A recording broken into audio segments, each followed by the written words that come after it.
Chapter 150. In the morning, Zhuo Yifeng and Zhuo Lin were preparing to leave the grassy pavilion for the bamboo garden to take care of the magical beasts when Lin Qingxue arrived. Lin Qingxue had been very diligent in her archery practice.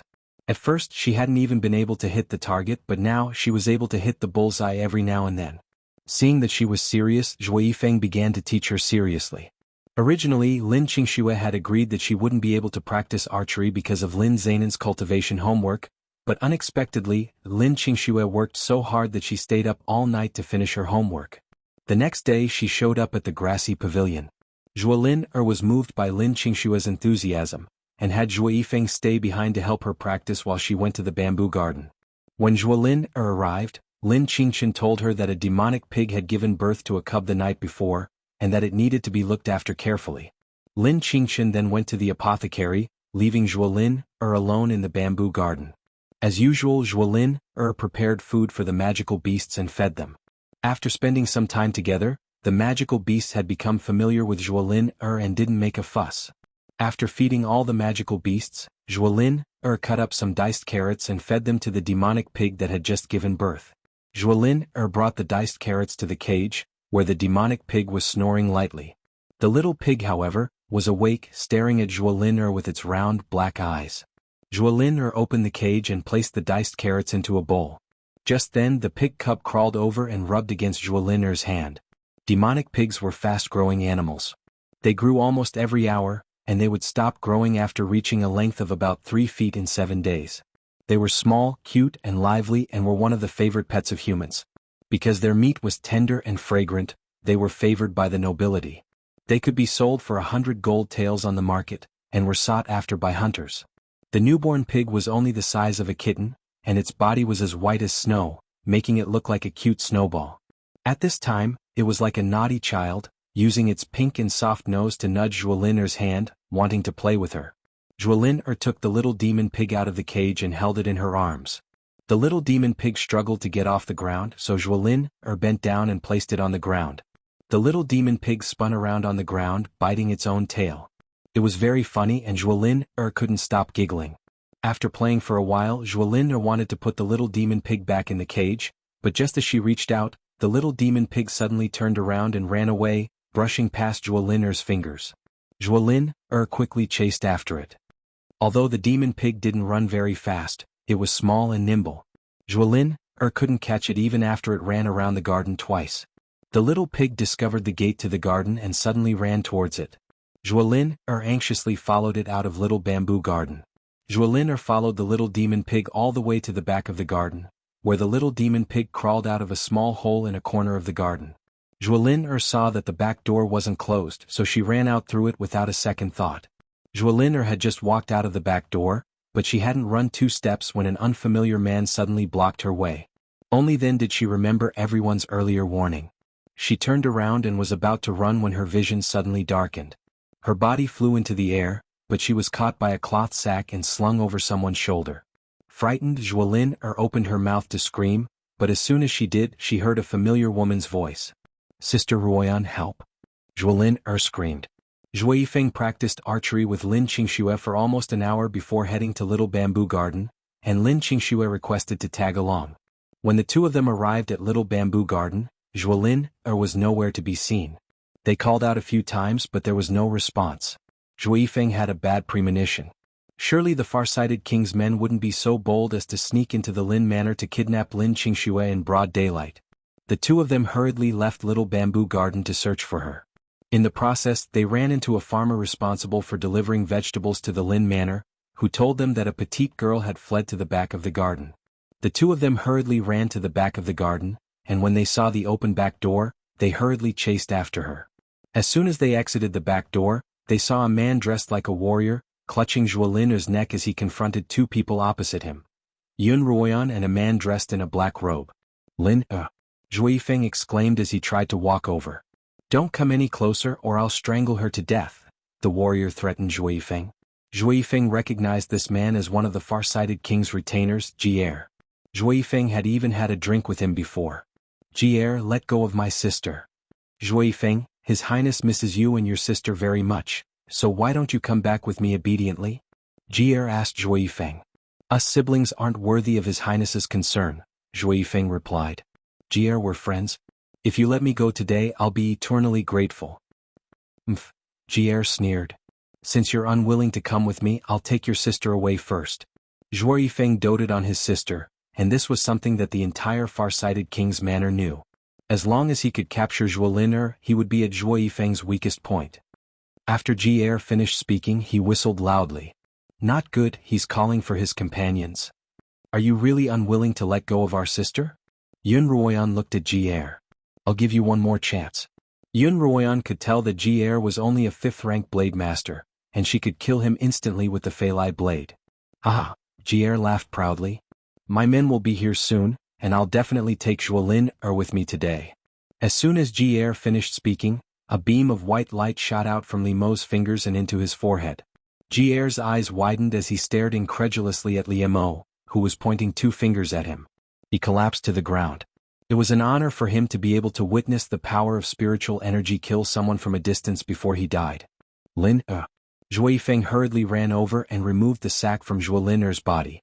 Are you all right? Are you hurt anywhere? Zhuo Yifeng anxiously examined Zhuolin. I'm fine, brother. Zhuolin's neck was a little red, but she wasn't hurt in any other way. Everyone heaved a sigh of relief when they saw that Zhuolin wasn't hurt, especially Lin Qingxue. If Zhuolin had been kidnapped or injured, she would surely have blamed herself. Lin, why did you run out? Lin Qingxue walked over and tugged on Zhuolin's hand. At this moment, the concerned expression on Zhuo Yifeng's face disappeared and was replaced by a serious expression. He was so angry that he wanted to curse, but when he saw Zhuolin's petite figure, he couldn't bring himself to say anything harsh. All he could do was stare at Zhuolin intently. I was chasing a little demon pig, Zhuolin murmured. Zhuolin lowered her head. Then, as if she suddenly remembered something, she raised her head and said anxiously, Aya, where's my little demon pig? I'm going to find it. What are you looking for? Lin Qingxue grabbed her. Are you more important or a pig? Don't ever do something so dangerous again. All right, since there's nothing else to do, let's all enter the manor, Yun Ruoyan announced. As Lin Qingxue pulled Zhuolin into the manor, they happened to pass by Li Mo. She suddenly stopped and turned to look at him in disbelief. You're not the slaughtering king, are you? In the entire capital, Lin Qingxue could only think of the slaughtering king, Li Mo, who was dressed in an ink-black robe that could emit spiritual energy and kill without leaving a trace. Li Mo didn't answer her question. Instead, he turned to Yun Ruoyan. I'll be heading back first. Yun Ruoyan nodded in agreement. You're the slaughtering king, right? You must be. Lin Qingxue was a little excited. She was a hot-blooded girl, and she had long been fascinated by Li Mo. That's great. I finally met the slaughtering king. Lin Qingxue exclaimed. Li Mo ignored Lin Qingxue and turned to leave, but Zhuo Yifeng's low voice came from behind him. You're the slaughtering king, the one who slaughtered tens of thousands of beastkin. Li Mo continued walking toward his carriage as if he hadn't heard Zhuo Yifeng's words. Although Li Mo didn't admit it, his silence was a tacit admission. Zhuo Yifeng clenched his fists as he looked at Li Mo's back. The enemy who had slaughtered his own beastkin had suddenly appeared in front of him. Zhuo Yifeng's heart was in turmoil. The image of his beastkin lying in pools of their own blood appeared before his eyes, and he could hear the anguished wails of his dying mother. Zhuo Yifeng's father, the general of the beastkin Zhuo Bufan, had died in that massacre. When his mother heard the news, her sickly body couldn't take it any longer, and she died with her eyes wide open. His mother's final instructions were to take good care of his sister, and to avenge his father. Li Mo, hand over your life. Zhuo Yifeng shouted as he punched at Li Mo's back. Li Mo, be careful. Yun Ruoyan knew that Zhuo Yifeng wouldn't be able to hurt Li Mo, but she still couldn't help but warn him. Li Mo still didn't turn around, but an invisible barrier of spiritual energy seeped out of his body. Zhuo Yifeng used all of his spiritual energy to land a punch on Li Mo's spiritual energy barrier. Zhuo Yifeng felt a powerful rebound from Li Mo's body to his fist. Zhuo Yifeng was sent flying out uncontrollably, crashing into the wall of the courtyard with a loud bang. Brother Zhuo. Zhuolin and Lin Qingxue ran over at the same time. Zhuo Yifeng leaned against the wall, a trickle of blood dripping from the corner of his mouth. He stared at Li Mo with beast-like eyes. Li Mo, I'm going to kill you to avenge my beastkin and my father. Zhuo Yifeng spat out. Chapter 155. Yun Ruoyan quickly extinguished the fire and followed Uncle Lin to the main hall, where she found Pei Zio sitting at the lower seat, sipping tea. Pei Zio. Yun Ruoyan called out before she even reached him. As soon as Pei Zio raised his head and saw Yun Ruoyan, his eyes began to glaze over. Yun Ruoyan knew at a glance that the soul-stealing pill had taken effect. I have something to say to young Master Pei in private. Uncle Lin, you can go ahead with your work. Uncle Lin noticed the sudden change in Pei Zio's expression. Having traveled extensively with Lin Zainin, he was quite observant of such things. What's wrong with young Master Pei? It's as if he's lost his soul. Miss, you'd better be careful. I understand, Uncle Lin. Uncle Lin retreated and Yun Ruoyan walked up to Pei Zio. He stood up stiffly, his gaze following Yun Ruoyan as if he were a dog waiting for orders. Yes, a dog. There was no better description for him than this, and Yun Ruoyan was once again impressed by the soul-stealing pill's power. Have you gathered everything? Yun Ruoyan asked. Yes, mistress, Pei Zio replied mechanically. All right, let me see. Yun Ruoyan pointed at a wooden table. She noticed that Pei Zio was also wearing a storage ring, and she guessed that what she was looking for was inside. Pei Zio turned around mechanically and waved his hand on the table. 3 gold-threaded cedar boxes appeared on top of it. 3 boxes, 1 large and 2 small. Yun Ruoyan walked over and opened the large box. Inside were dozens of tiger canine arrowheads that glowed with a metallic luster, each one incredibly sharp. Yun Ruoyan counted 4 rows each with 10 arrowheads for a total of 40 arrowheads. Yun Ruoyan was pleasantly surprised.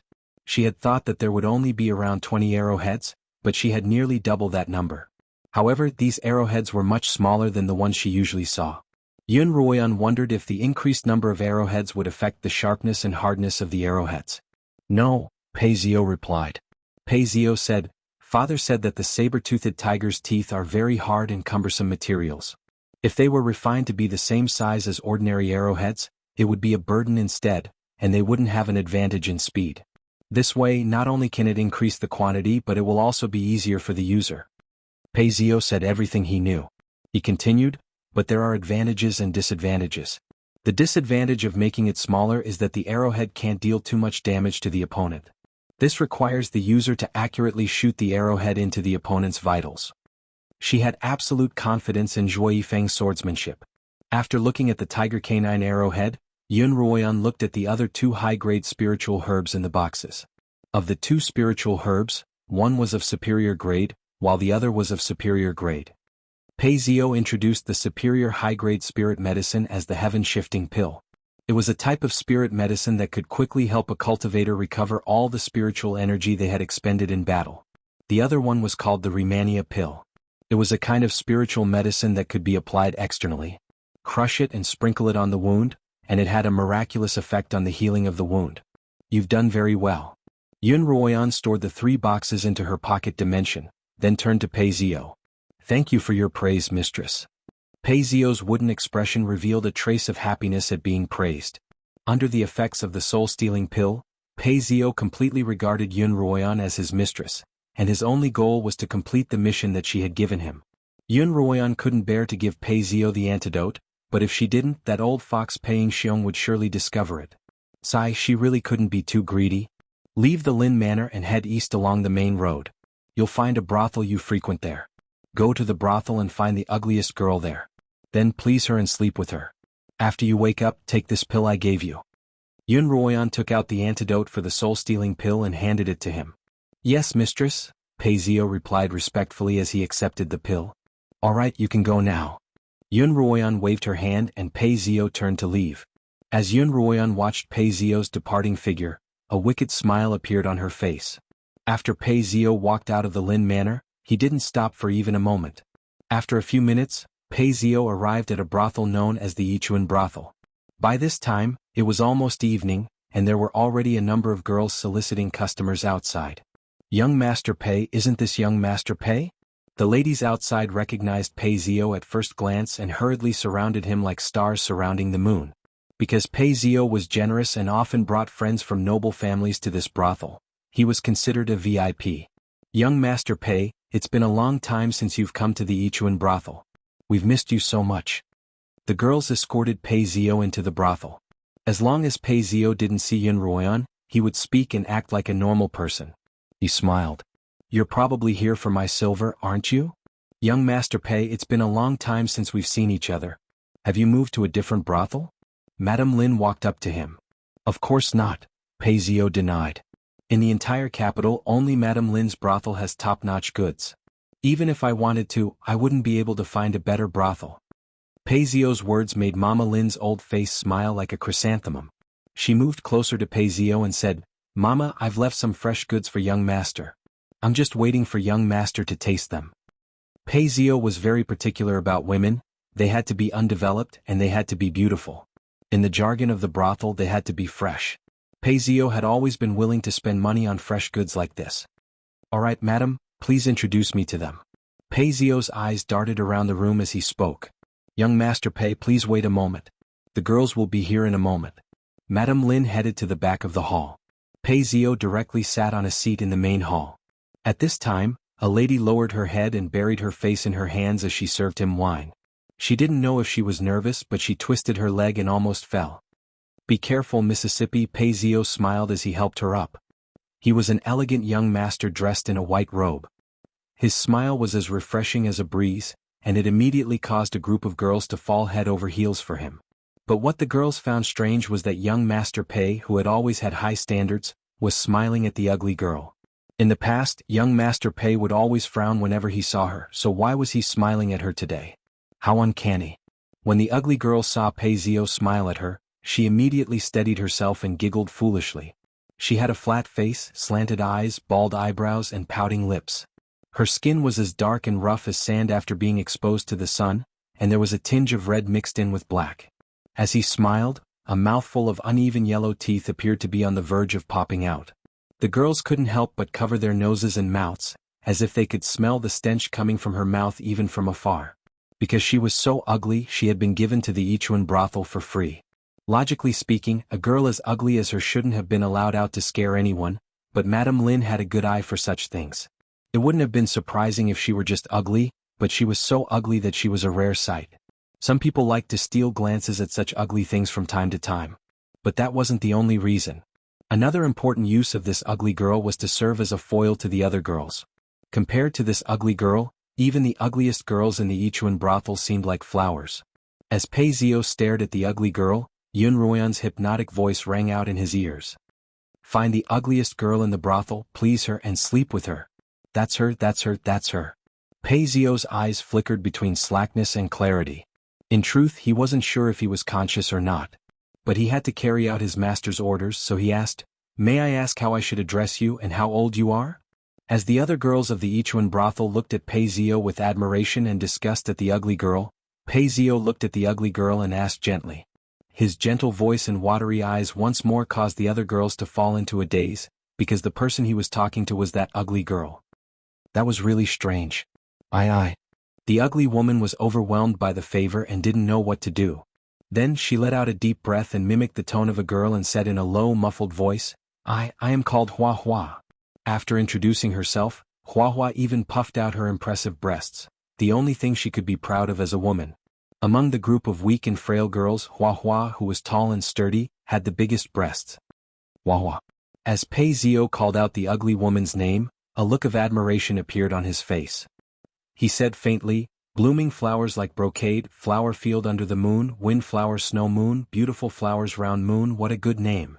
All the girls were so shocked that their eyes almost popped out of their sockets. Young Master Pei was actually praising that ugly girl. How strange, how strange. Ah, is that true, young master? Hua felt dizzy. The man in front of her and the words she was hearing seemed so surreal. When have I ever lied to you? Pei Zio stood up and brushed his hand over Hua's beautiful face. This one has fallen in love with you at first sight. Would it be possible for me to spend the night with you? What? What did you say? Hua's eyes widened in disbelief. What she wanted to do more than anything right now was to look in a mirror and see if she had really become more beautiful overnight.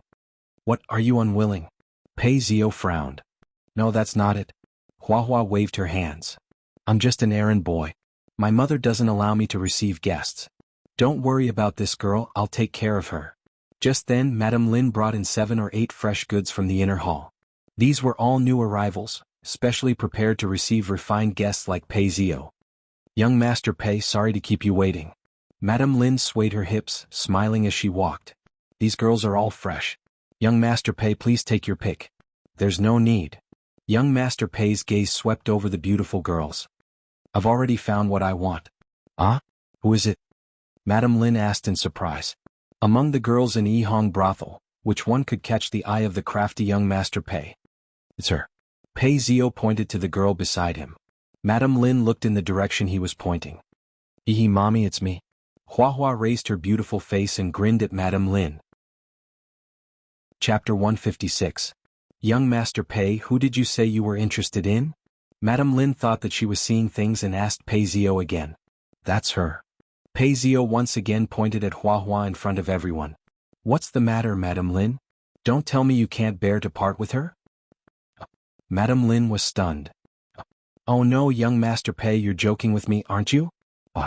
Mrs. Lin wasn't the only one who thought that Pei Zio was joking. All the girls present, the patrons, the servants, the thugs, whether they knew Pei Zio or not, all thought that he was joking. Just look at Huahua's face. Anyone who could stare at her for 3 breaths without looking away was considered strong. Anyone who said that they were interested in her must have been kicked in the head by a donkey or must be joking. Madame Lin didn't think that Pei Zio had been kicked in the head by a donkey. Mother. Huahua shyly called out to Madame Lin. Young Master Pei said that he wants to spend the night with me. What? Madame Lin's eyes widened. Say that again. It wasn't just Madame Lin who didn't believe Huahua's words. Everyone present didn't believe her either. This ugly girl must be crazy.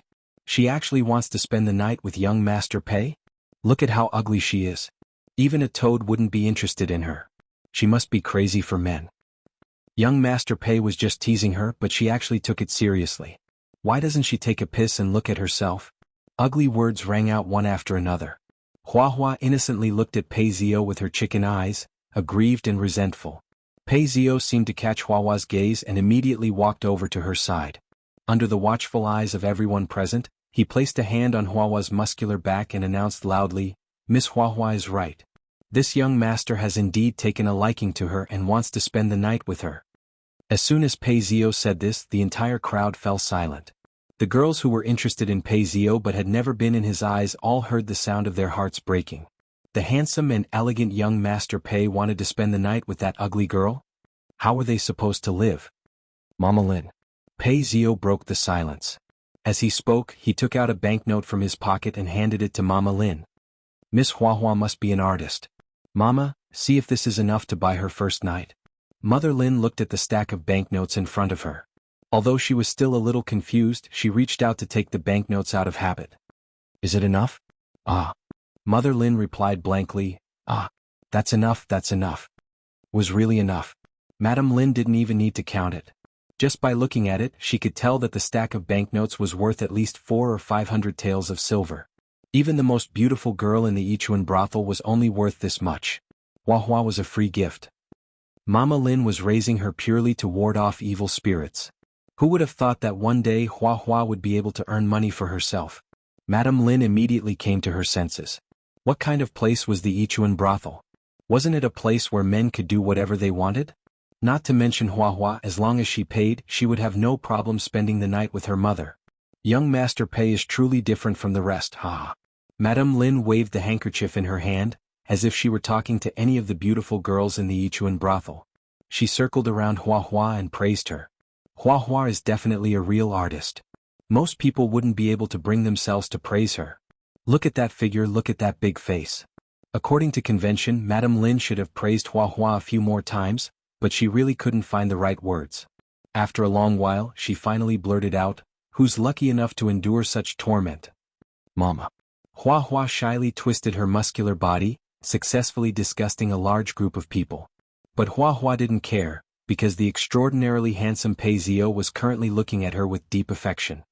Darling Pei. Although Huahua was very coarse, she had still been influenced by the Yichuan brothel for a few years, so she knew a little about the terms of endearment between a lady and her guest. As a result, she called out to Pei Zio in a hoarse and unpleasant voice. Darling Pei. Sure. Pei Zio reached out and placed a finger on her thick, protruding lips. Miss Huahua, are you happy? I'm very happy, darling Pei. Find the ugliest girl and please her. The first order had been completed. The soul-stealing pill was still in effect, and Pei Zio had to complete Yin Ruoyan's second order. Miss Hua Hua, every moment of the night is worth 1,000 pieces of gold. Pei Zio's peach blossom eyes sparkled as he looked at Hua Hua's body, successfully melting the lard that was her. Darling Pei, yes. Hua Hua's legs and waist had never felt so sore before, and even standing was difficult. Just then Pei Zio wrapped his arm around Hua Hua's thick waist and tried to lift her up, but his first attempt failed. On his second attempt, Pei Zio used his spiritual energy to lift Hua Hua up. Young Master Pei, young Master Pei. Madame Lin immediately ran to the front to lead the way. We've prepared a room for you, please. Madame Lin eagerly led the way, while Pei Zio carried Hua Hua all the way to the VIP room on the second floor. Pei Zio's figure disappeared around the corner of the staircase, and the bewitching girls finally awoke from their daze. Unable to suppress the complex emotions in their hearts, they began to weep loudly. Oh my God! What's going on? I don't want to live anymore. What just happened? Am I dreaming? Pinch me. Ouch, it hurts.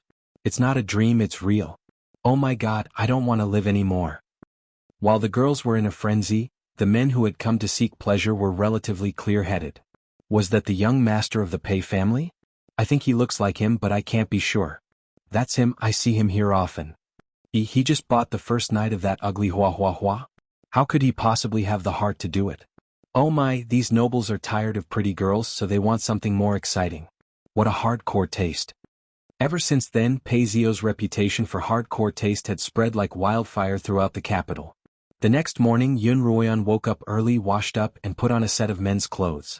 She was in a particularly good mood today because if everything went according to plan, there was going to be a good show that she had personally directed. Because she was dressed as a man, she didn't leave through the front door.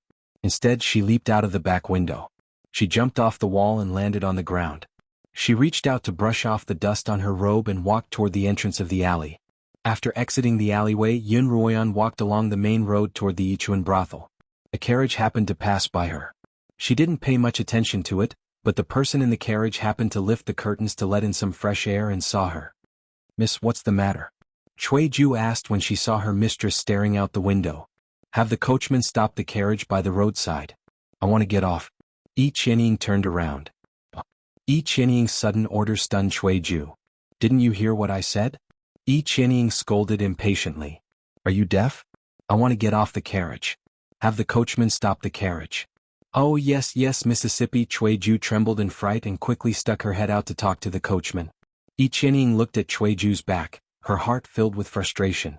After He Xiang had been punished, she had changed 3 servants in a row, each dumber than the last. In short, none of them had gone her way. At this moment, Yi Qianying was on her way to the Yi Manor. Her wedding to the crown prince was imminent, and the Yi family, which had never been fond of her, had begun to curry favor with her. Early in the morning, the Yi family had sent a carriage to pick her up, saying that they had prepared a dowry for her. They wanted Yi Qianying to see if she was satisfied with it, and if she wasn't, they could change it. But just a moment ago, Yi Qianying had seen Yun Ruoyan dressed as a man. Although Yun Ruoyan's face was still covered by a white veil, Yi Qianying had recognized her immediately. Something must have happened for her to appear on the streets so early in the morning. Without another word, Yi Qianying got off the carriage. She had Cui Ju and the coachman wait by the side of the road, then followed Yun Ruoyan by herself. She wanted to see what Yun Ruoyan was up to. Because it was still early, Yun Ruoyan strolled leisurely all the way to the Yichuan brothel. The Yichuan brothel's doors were tightly shut. Because it wasn't open during the day, it was deserted. Yun Ruoyan looked up at the second floor, but there was no movement. Even after an entire night of activity, the entire Yichuan brothel was still asleep. Yun Ruoyan wasn't in a hurry. She entered a breakfast stall opposite the brothel and ordered a steamer of steamed buns and a bowl of 8 treasure porridge. She took off her veil, folded it carefully and placed it in her sleeve pocket. Then she slowly began to eat her breakfast. Yi Qianying, who was hiding by the side of the stall, was confused. Wasn't the breakfast at home good enough for her to come all the way here so early in the morning? There were so many other breakfast stalls along the way, and yet she chose to eat at a place that was so close to the brothel. What a bitch. Yun Ruoyan ate a steamer of steamed buns, but there was still no movement from the Yichuan brothel, so she ordered 2 more deep-fried dough sticks. Uncle, when does the brothel usually move? Yun Ruoyan asked the old man who had brought her deep-fried dough sticks. The old man saw that Yun Ruoyan was a handsome youth, but he had an ugly birthmark on his face. The old man frowned. Brother, Why are you asking about such things at such a young age? Uncle, you've misunderstood, Xuanhuan explained. My brother hasn't returned all night and my sister-in-law is making a fuss at home, so my parents sent me here to look for him. However, the brothel hasn't opened and I didn't dare barge in. I was hoping to find out more from you, Uncle. Oh, I see. The old man's frown eased. Soon, some unscrupulous people leave the brothel before daybreak. Those who come here openly will leave around this time. Most of them will directly come to this old man's shop to finish their breakfast before leaving. Just then, a figure suddenly flew out from the second floor of the Ichuan brothel. As the figure flew out, there was a scream that pierced through the sky. This voice was rough and unpleasant to the ears, causing people to involuntarily shiver. Chapter 157. The old man in charge of the breakfast shop had just put away a pile of bowls when he heard a scream. He was so startled that he let go of the bowls, causing them to shatter and fall to the ground. Murder, murder! Help! Someone's been killed. Run! Following the woman's screams, the Ichuan brothel erupted into a cacophony of screams. Damn it, why are you so restless all day? The old man craned his neck to look at the figure that had fallen from the second floor, then looked back at the broken bowls with heartache before squatting down to pick up the broken pieces. Perhaps he'd seen too many of these scenes and it no longer piqued his interest. Just then Xuanhuan stood up, a cold smile on her lips. She took out a copper coin and placed it on the table. Xuanhuan put on her veil and walked toward the Ichuan brothel. Hey brother, the old man called out to Xuanhuan from behind, not wanting her to join in on the fun. Xuanhuan didn't seem to hear him. She had already reached the Ichuan brothel's main entrance and was standing next to the woman who had fallen from the second floor. Xuanhuan couldn't help but think back to her past life, when Pei Zio hadn't returned home for several days. Xuanhuan had assumed that he was busy with his business and hadn't minded. However, a servant had told Xuanhuan that the reason Pei Zio hadn't returned home wasn't because he was busy with his business, but because he was visiting the courtesans of the Ichuan brothel. Under the servant's encouragement, Xuanhuan had mustered up the courage to come to the Ichuan brothel to look for him. However, before she could even meet Pei Zio, she had been humiliated by her mother. Madame Lin had summoned the ugly girl and pointed at her, telling Xuanhuan, "How can someone as ugly as you have the cheek to call a man home? If you don't give a man a way out, he'll divorce you." From that day onwards, Xuanhuan, who had already felt inferior and timid, became even more timid. She no longer dared to ask about Pei Zio's affairs, for fear that he'd divorce her. It was only later that Xuanhuan found out that the servant had been planted by Yi Qianying, and that the humiliation had been arranged by Yi Qianying. Xuanhuan sighed and squatted down by Huahua's side. As she looked at Huahua who was coughing up blood, she couldn't help but feel a little sad. Thanks to her thick skin, Huahua didn't die immediately. However, her eyes started to lose focus, and it seemed that she wouldn't be able to survive. Xuanhuan sighed again. She placed her finger on Huahua's forehead and transferred some spiritual energy to her. Huahua coughed twice and her eyes focused once more. Seeing that she could still be saved, Xuanhuan took out a life-saving pill and fed it to Huahua. Huahua took a deep breath. In the end, she was still alive. "How are you? Are you all right?" Xuanhuan asked. Pei. Huahua still called out Pei Zio affectionately. Xuanhuan knew that she had done quite a bit of harm to him, and she felt a little ashamed. Huahua had never harmed her. Xuanhuan had only used her to get back at Pei Zio. Xuanhuan took out a bag of silver and placed it by Huahua's side. "Last night was just a wet dream. Forget it. If you want to live, take this money and leave this place." "No, I'm not leaving. I want to find my dear Pei." Huahua couldn't understand why Pei Zio, who had been gentle with her for an entire night, would suddenly kick her down the stairs. Just then, the tightly shut door suddenly opened, and a dozen or so men and women ran out, all of them disheveled. What happened inside? Xuanhuan tugged at one of the girls, who was still in a state of shock. Murder, the girl stammered. Who killed? Young Master Pei, he killed my mother. And so many people. As soon as Pei Zio opened his eyes, he obeyed Xuanhuan's orders and swallowed the antidote. As the effects of the soul-stealing pill wore off, he gradually regained consciousness. As he regained consciousness, Pei Zio was horrified to find a naked, ugly, and revolting woman lying next to him. Shocked, Pei Zio turned over and fell off the bed.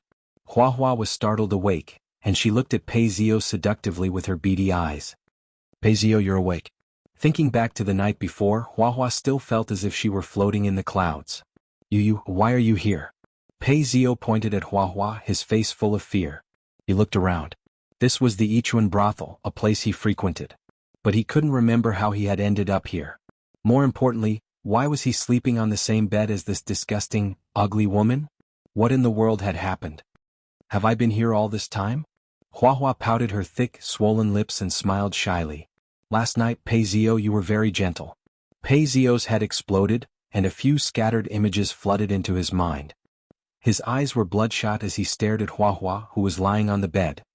Pei Zio, what's wrong? Huahua didn't understand Pei Zio's expression, so she propped herself up. The blanket slid off, revealing a large patch of rough black and red skin. Pei Zio suddenly felt like he was going to go blind. He clutched his face, tears streaming down his cheeks. Pei Zio, what's wrong with your eyes? Huahua grabbed a robe and draped it over herself. She got off the bed and walked to Pei Zio's side, reaching out to help him up. Get out of my way. Pei Zio shouted and kicked Huahua's chest. This kick contained all of Pei Zio's spiritual power. Huahua only had time to let out a cry of surprise before her fat body flew out the window and out of the VIP room on the second floor.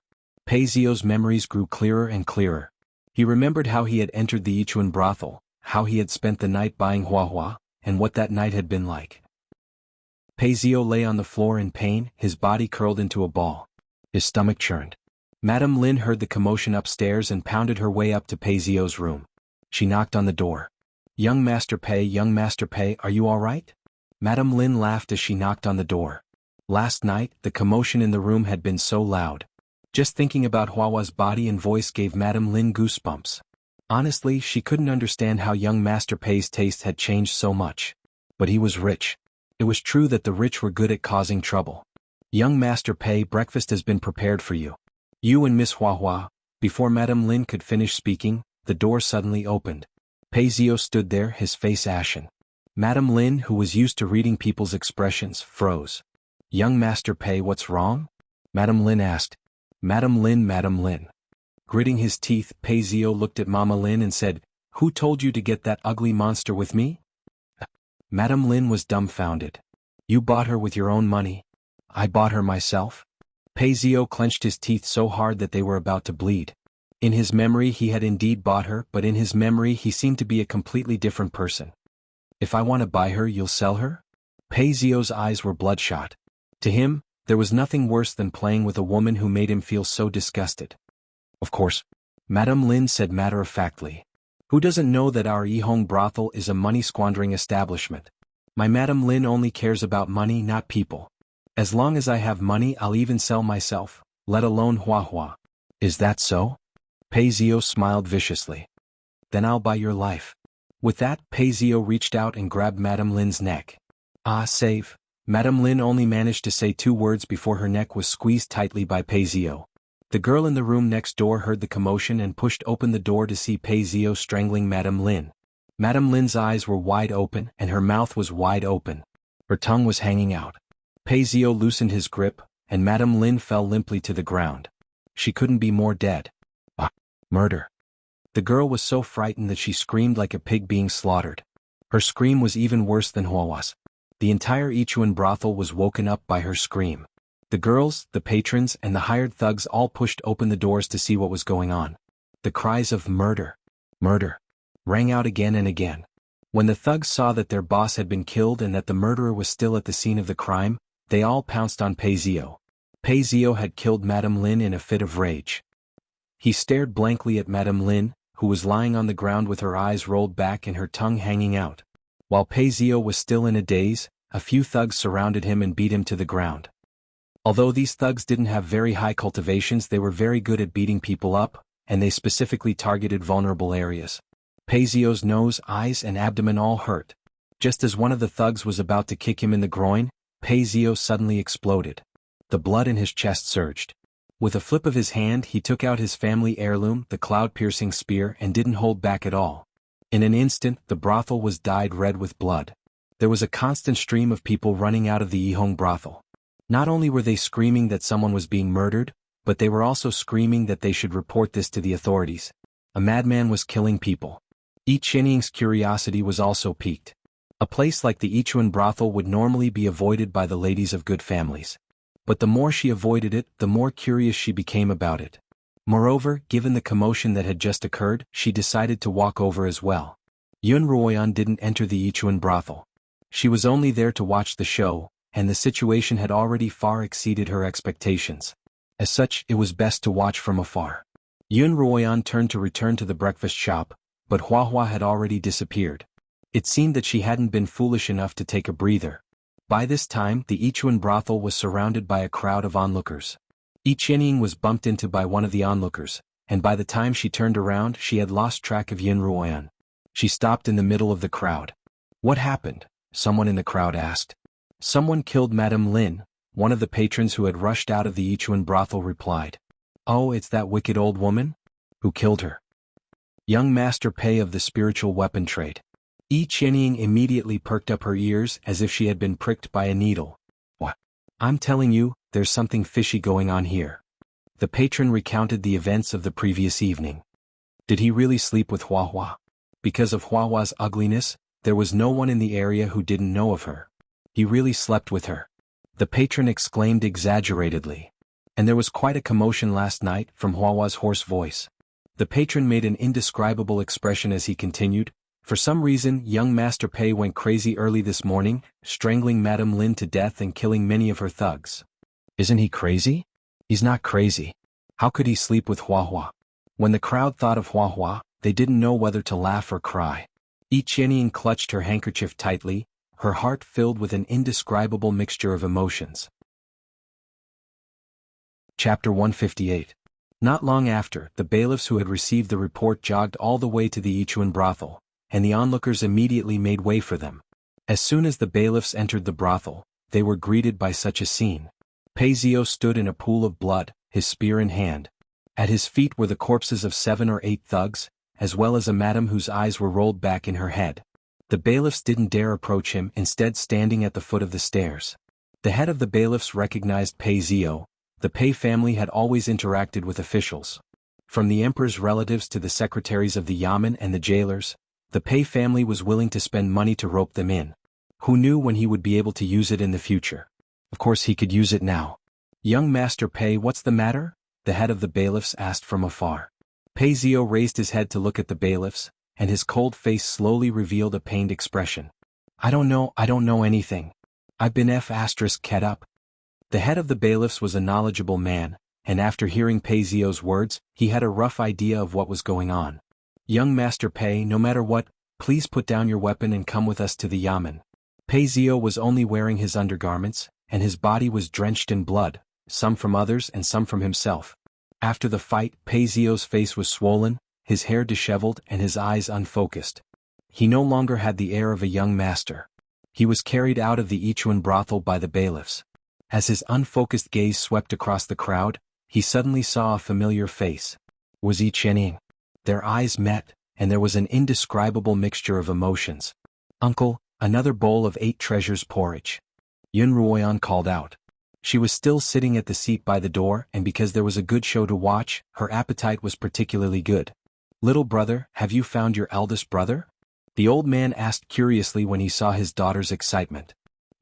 My brother, he's not here. We've wronged him." Xuanhuan made up a story as she ate her porridge, looking at the gradually dispersing crowd and the figure of a familiar woman. The show had ended, but another was about to begin. Xuanhuan was cultivating in his own residence when he suddenly sneezed. Frowning, he rubbed his nose and ended his cultivation. He hadn't seen Xuanhuan in a few days, so he decided to head over to her quarters to take a look. Xuanhuan didn't see Xuanhuan when he arrived at her cottage. Xuanhuan usually cultivated in the morning and evening, and it was around this time that she would get up to wash up and eat. Something must have happened for him to go out so early today. When Xuanhuan pressed on, Peony quietly told him that her mistress had left early in the morning, and was dressed in men's clothing. Puzzled, he waited for Xuanhuan in the room. When Xuanhuan pushed open the window and entered the room, she saw her brother sitting by the table, staring at her. "Oh, my brother." Xuanhuan patted her chest. "Why did you conceal your aura? You scared me." "What were you doing so early in the morning? Why are you dressed like this?" Xuanhuan asked. "Nothing, just wanted to get some fresh air." Xuanhuan turned around and closed the window. It was already autumn and the cold wind would blow in through the window. Get some fresh air? Yun Ma Xiao clearly didn't believe Yin Ruoyan's words. Oh, I've had enough bird's nest soup, so I went out for a change. Then I saw a good show. Yun Ruoyan walked up to her brother and poured herself a cup of hot tea, sipping it slowly. She'd eaten too many steamed buns, and it was time for her to quench her thirst. What show did you see? Yun Ma Xiao continued to interrogate her. Yun Ruoyan couldn't help but burst out laughing as she recounted Pei Zio's story to her brother in vivid detail. Brother, do you think young Master Pei will be sentenced to death for murder? Yun Ruoyan asked. Ruoyan, did young Master Pei offend you in the past? Yun Ma Xiao suddenly asked. Now what's wrong? Yun Ruoyan's smile immediately vanished. She realized that she was taking pleasure in Pei Zio's misfortune far beyond the scope of a bystander. But she just couldn't help it. Look at how happy you are. Those who don't know better might think that you have some deep grudge against him. Yun Ma Xiao exclaimed. Yun Ruoyan thought about it for a moment. She had to hide the grudge from her past life, but she could at least tell her brother about it in this life. As a result, Yun Ruoyan told her brother about how Pei Zio, Yi Qianying Yun Ruoyao, and Yun Ruoyu had tried to harm her and cousin Lin in the imperial territory. He really is a despicable person. Yun Ma Xiao commented angrily after hearing Yun Ruoyan's account. Brother, do you think Pei Zio will be severely punished for killing so many people at the emperor's feet? No, he won't, Yun Ma Xiao replied. What? Yun Ruoyan asked. According to what you said, he fell into someone else's trap, Yun Ma Xiao said. Ah. Yun Ruoyan looked at her brother in shock. Fell for someone else's trap? Brother, why do you say that? Yun Ruoyan was shocked by her brother's observation skills. Just from hearing her story, he could tell that Pei Zio had fallen for someone else's trap. That's obvious. You said that Huahua is so ugly that any normal man would be disgusted by her, but Pei Zio spent a lot of money to buy her first night. This is something worth considering. Yun Ma Xiao explained. He suddenly started killing people in the morning. He must have been mesmerized and couldn't accept spending a night with an ugly woman, so he lost his mind. Yun Ma Xiao quickly explained the situation, and Yun Ruoyan felt that if he continued, she would be exposed as the mastermind behind all this. She was just about to change the topic when Yun Ma Xiao asked, Where's that Huahua? You haven't mentioned her for a long time. The madam was beaten to death, so where did she go?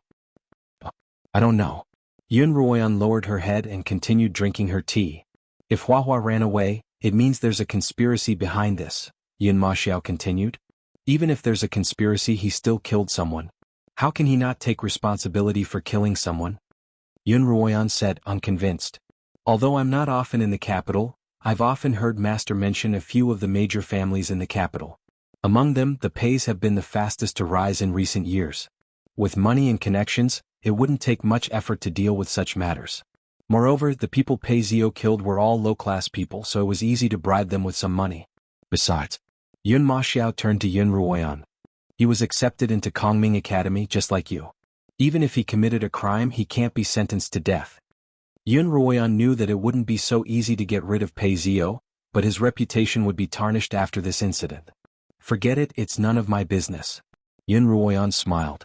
Brother, I'm going to the Slaughtering King's Manor to play with Sister Li Luo today. Why don't you come with me? Li Mo was right. The Slaughtering King's Manor was indeed open to Yun Ruoyan at any time. As soon as Yun Ruoyan dismounted from her horse, the two guards by the door greeted her. Miss Yun, please come in. Yun Ruoyan walked to the door, hands behind her back, and smiled at the two guards.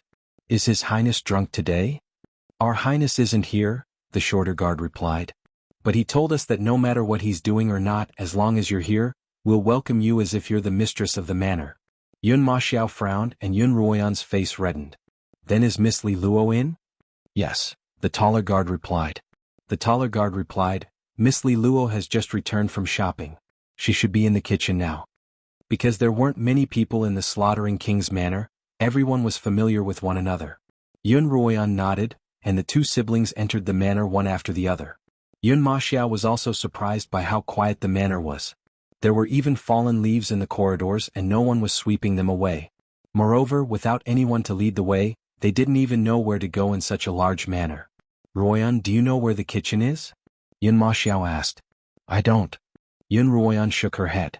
She had been to the Slaughtering King's Manor twice, slept in one of the guest rooms, had some snacks in the garden at the back, and waited for Li Mo in the drawing room.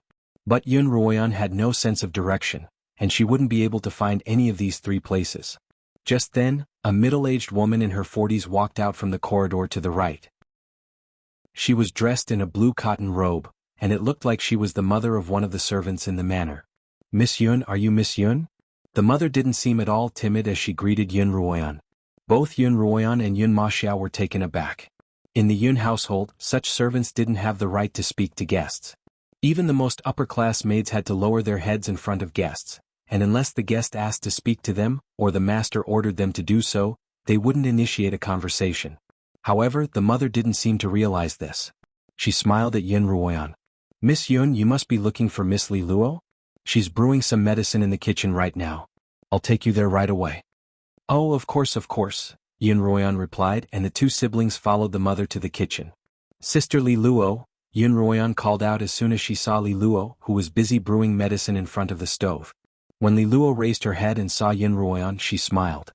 "Miss Yun, I'll be done in a moment. Please don't come in, it's too smoky here." "It's all right." Yun Ruoyan walked into the kitchen, followed by Yun Maxiao. Li Luo couldn't help but stare blankly at him, surprised to see him all of a sudden. "Miss Li Luo, is your brother's injury all right?" Yun Maxiao took the initiative to speak up when he saw Li Luo's shocked expression. "Oh, much better. Why did you and Miss Yun come together?" Li Luo looked at Yun Ruoyan, then at Yun Ruoyan. "Let me introduce you." Yun Ruoyan walked up to Yun Maxiao's side. "This is my brother. You know his name, right?" Li Luo recalled that outside the Yuelu villa, the man in front of her had introduced himself as Yun Maxiao. Only then did Li Luo react. "Yun Maxiao," Li Luo called out. Chapter 159. "Hero, I didn't expect you to be Miss Yun's brother." Li Luo looked at Yun Maxiao and smiled. "That day I had to bring my senior brother back to treat his injuries and left in such a hurry that I forgot to ask where you lived. My senior brother has been talking about it for the past few days, saying that he has no way to repay you for saving his life." "It was nothing," Yun Maxiao hurriedly said. "Don't take it to heart, Miss Li, and don't call me hero all the time." "That's right, calling you hero is too formal," Yun Ruoyan interjected. "Young Master Yun," Li Luo smiled and corrected herself, "I'm sure my senior brother will be very happy to see you again." Yun Maxiao looked at Li Luo's beautiful face, her gentle smile, and the fine sheen of sweat on her forehead. He felt an indescribable sense of beauty. "Brother?" When Yun Ruoyan saw her brother staring at Li Luo in a daze, she nudged him. Yun Maxiao's smile didn't waver as he shifted his gaze from Li Luo's face to the stove in front of her. "How's Brother Duan's injury? I have some top-notch medicine that I'll send to you another day." "Thank you, young Master Yun." Li Luo didn't refuse. As she fanned the stove, she continued, "Senior brother's external injuries are mostly healed, but he's been in a bad mood ever since he lost an arm." Once the medicine was ready, Li Luo brought a bowl and a pot of medicine to Yun Ruoyan and Yun Maxiao to deliver the medicine to Duan Tianyun. Duan Tianyun lived in a guest room on the eastern side of the Slaughtering King's manor, not far from the kitchen. Before long, the three of them arrived at the garden. But before they could enter the garden, they heard the sound of porcelain shattering, as well as a man cursing angrily. None of them knew what was going on, and they hurried into the garden. There were many guest rooms in the garden, but only the one in the middle was open, and the sound had come from within. Li Luo hurried into the room, followed by Yun Ruoyan and Yun Maxiao. "Senior brother, what are you doing?" Li Luo shouted. Yun Ruoyan saw that the room was a mess and a tall, one-armed man was standing in the middle of it. He was pulling at the bandages around his broken arm, fresh blood dripping from the wound. "Senior brother, stop." Li Luo hurriedly put down the tray and ran towards the man, trying to stop him from harming himself. "Your wounds have just healed, what are you doing? Go away, I don't want you to care about me." Duan Tianyun shouted angrily as he shook off Li Luo, continuing to pull at the bandage. "You're my senior brother. If I don't care about you, who will?" Li Luo was furious, her voice tearing up. Just as Li Luo charged forward again, Duan Tianyun slapped her across the face. "Why didn't you tell me that you were a maid in the Slaughtering King's manor?" Duan Tianyun roared at Li Luo. "Have you forgotten how our parents and master died? You actually became a slave to your enemy. Today I will teach you a lesson on behalf of master." Duan Tianyun raised his palm again, but this time his palm didn't land. Yun Maxiao had grabbed Duan Tianyun's wrist tightly. "Who are you? Scram!" Duan Tianyun roared at Yun Maxiao, but when he saw Yun Maxiao's face he froze. Although Duan Tianyun had been severely injured that day in the dueling arena, he still remembered his benefactor's face. "It's you?" "Yes, it's me." Yun Maxiao stared at Duan Tianyun, his gaze sharp. "Miss Li went to great lengths to save you. No matter what happened, you shouldn't have raised a hand against her." "AI." Duan Tianyun sighed heavily under Yun Maxiao's intense gaze, finally lowering his raised hand. There was a brief silence in the room. The side of Li Luo's face that had been slapped quickly swelled up. She lowered her head and walked to the wooden table by the door, pouring out a bowl of medicine from the flask and placing it in front of Duan Tianyun. "Senior brother, drink your medicine," Li Luo said. Duan Tianyun didn't look at her. "I won't drink the slaughtering king's manners medicine anymore." He turned his head to look at Li Luo's swollen face and said apologetically, "I shouldn't have hit you, it's all my fault. I didn't protect you well enough and now you're in this situation." Duan Tianyun stood up. "Luo, let's leave the slaughtering king's manor now." Li Luo shook her head. "Senior brother, I'm not leaving." "You say that again." Duan Tianyun pointed at Li Luo in disbelief. Li Luo looked at Duan Tianyun with a pained expression. "Senior brother, I can't leave the slaughtering king's manor. I've signed a contract with the slaughtering king, and I'm now a servant of the slaughtering king's manor." Duan Tianyun pointed at Li Luo, his entire body trembling. "Fine, if you're not leaving then I'll leave." Duan Tianyun was about to leave when Yun Maxiao blocked his path. "Good man." Duan Tianyun looked at Yun Maxiao. "I'll repay you for saving my life in the future, but please don't stop me today. As a beastkin, I can't live under the same roof as my enemy." "Brother Duan, you've misunderstood," Yun Maxiao began. "I'm not trying to stop you, Brother Duan, but your wound is dripping blood non-stop, and I'm afraid you'll faint on the streets before long. Coincidentally, 2 beastkin friends of mine are staying at my grandfather's manor as well. If you don't mind, why don't you stay there for a while?" Duan Tianyun looked at Yun Maxiao, then at his own wound and sighed, "I'll do as you say." Yun Maxiao looked at Li Luo and she looked back at him, her eyes full of gratitude. Yun Maxiao didn't say anything, only nodding at her. Yun Maxiao brought Duan Tianyun directly to the Lin Manor, but Yun Ruoyan was in no hurry to leave. In Li Luo's room, Yun Ruoyan wiped her swollen face with cold water. "Your senior brother sure is ruthless. It's my fault. It's only right that senior brother hit me," Li Luo said calmly. Yun Ruoyan paused and glanced at Li Luo. "Sister Li Luo, I can tell that your senior brother is a beastkin, but why can't I tell that you're one? Are you a beastkin?" Beastkin were known for their extraordinarily bright eyes. The Zhou siblings were like that and so was Duan Tianyun. However, Li Luo's eyes were no different from a normal human's. As a result, both Yun Ruoyan and Yun Maxiao thought that she was a human, but Duan Tianyun's attitude today made it clear that Li Luo was a beastkin just like him. "Are you referring to my eyes?" Li Luo didn't try to hide the truth. "It's because His Highness taught me how to conceal the light in my eyes." Li Luo looked at Yun Ruoyan, and as their eyes met, Li Luo's eyes began to change. She had a pair of big lively eyes. Her black pupils were even darker, and her white pupils were even whiter. In the blink of an eye, her eyes had transformed into beastkin eyes, bright and wild. "You really are a beastkin." Yun Ruoyan was a little disappointed. Yun Maxiao liked Li Luo, but how could the future head of the Yun family marry a lowly beastkin? This was a big problem. "Miss Yun, are you looking down on me? As a beastkin, isn't it very lowly of me to be the slave of my enemy?" When Li Luo heard Yun Ruoyan's disappointed tone, she misunderstood that Yun Ruoyan was targeting her. "No, no, no." Yun Ruoyan hurriedly waved her hands. "Sister Li Luo, I'm not looking down on you really?" Yun Ruoyan didn't know how to explain herself. After all, she couldn't tell Li Luo that it was because her brother had taken a liking to her, but because she was a beastkin, their relationship might end before it had even begun. "Actually, His Highness isn't as scary as everyone thinks," Li Luo murmured. Li Luo lowered her head and said softly, "He bought me at a slave auction." Yun Ruoyan looked at Li Luo with interest, waiting for her to continue. Li Luo slowly recounted the events of the past to Yun Ruoyan. Li Luo told Yun Ruoyan how she had been poisoned with a paralyzing powder, how she had been sold in a cage and how Li Mo had saved her. When she found out that Li Mo was the slaughtering king, she had been prepared to perish together with him. However, she hadn't been humiliated or tortured as she had imagined. Li Mo had cured her of the paralyzing powder, healed her wounds and given her some money before allowing her to leave on her own accord. However, Li Luo didn't accept Li Mo's kindness. Instead, she hid and waited for an opportunity to assassinate Li Mo. I tried to assassinate His Highness 8 times, but I was caught every time. Li Luo laughed self-deprecatingly. Li Luo laughed self-deprecatingly. But His Highness has never made things difficult for me. He's let me go time and time again. Every time His Highness released me, my hatred for him lessened a little, but my desire to kill him never lessened. It was as if I were competing with myself. Finally, on the last attempt, I found an opportunity. Li Luo said that she had followed Li Mo from the Yu Kingdom to the Li Kingdom. Once, she had followed Li Mo into the Minghuang Mountain, where there was a cave within the imperial territory. Li Luo followed Li Mo to the entrance of the cave. When she saw him enter, she wanted to follow. However, as soon as she took a step into the cave, a powerful aura forced her back. Frightened, she hid in a corner and waited for Li Mo to come out.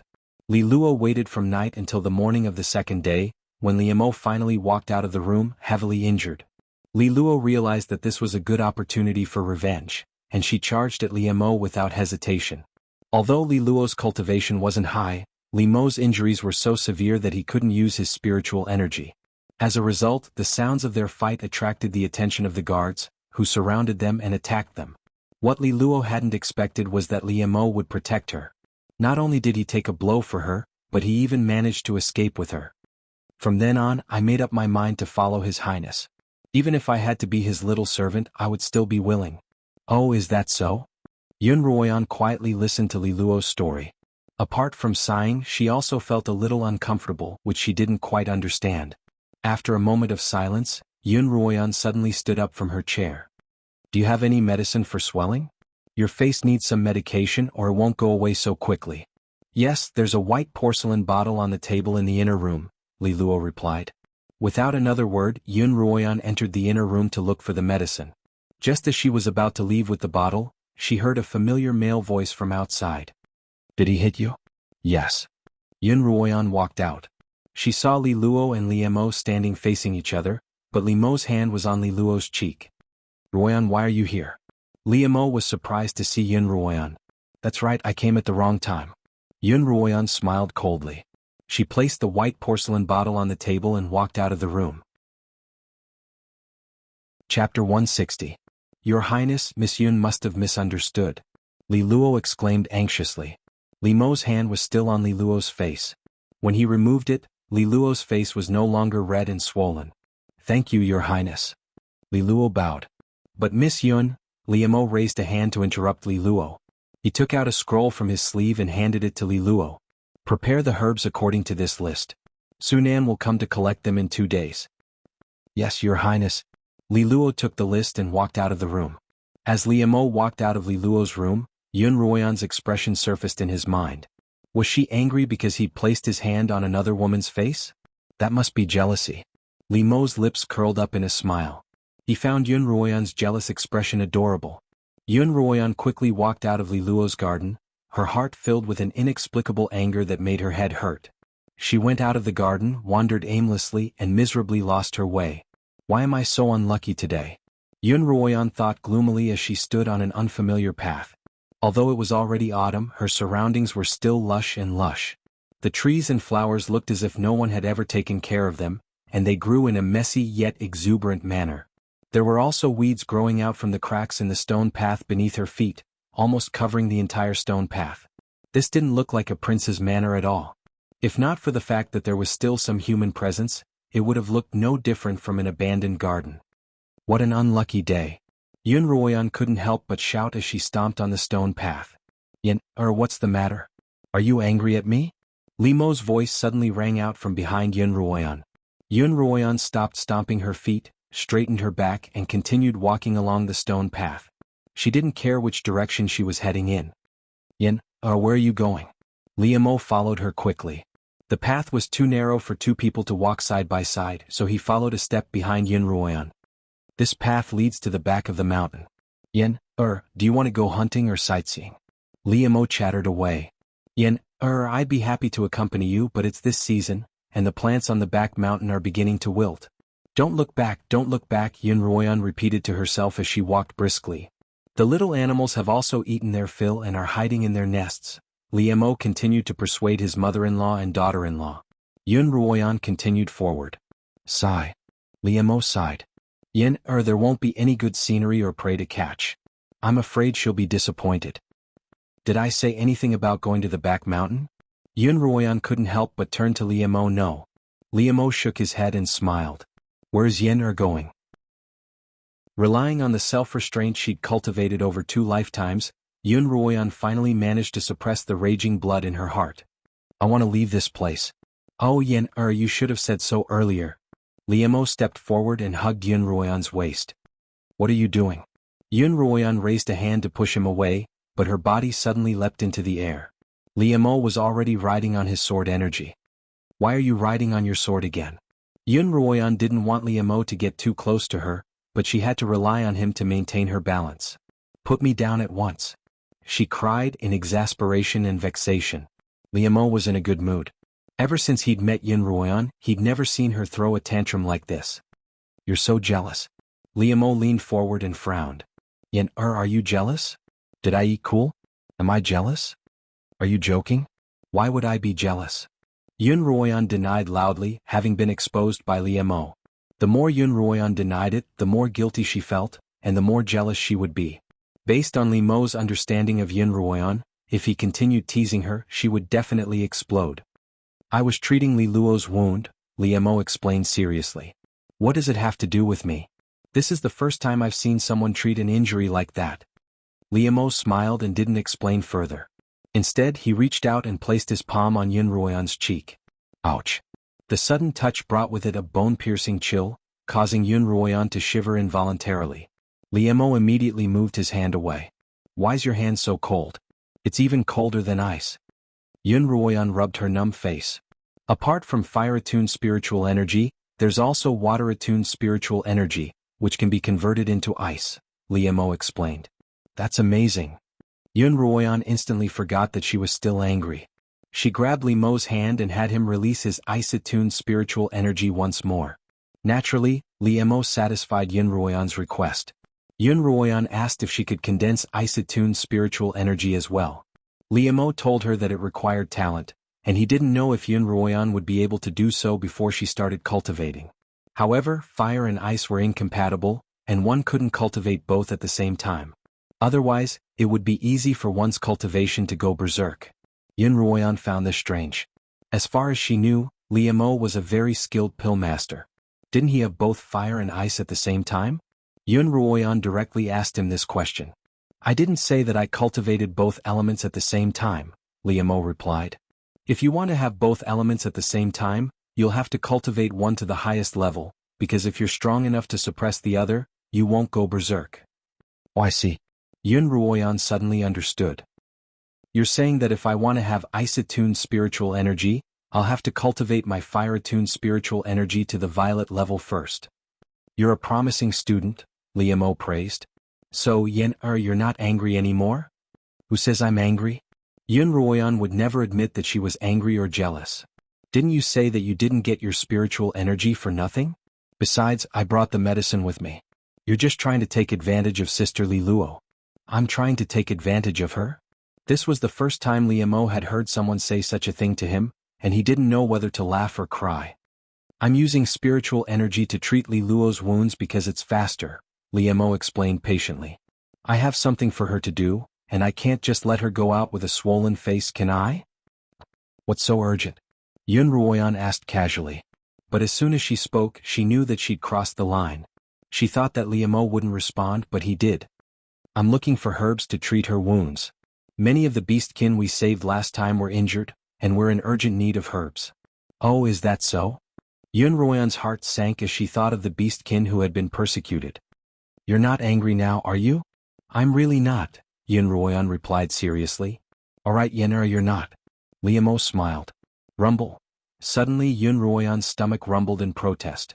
She was a little embarrassed. She'd only had a plate of steamed dumplings, 2 deep-fried dough sticks, and 2 bowls of 8 treasure porridge that morning, so why was she so hungry again? She was lucky that she'd been born into a noble family. If she'd been born into a poor family, she would surely have starved to death. Not only are you angry but you also have a big stomach, Liemo teased. Liemo teased, then directed the sword to find a secluded spot to land before taking Ruoyan to eat. Let me ask you a question. You don't have to answer it.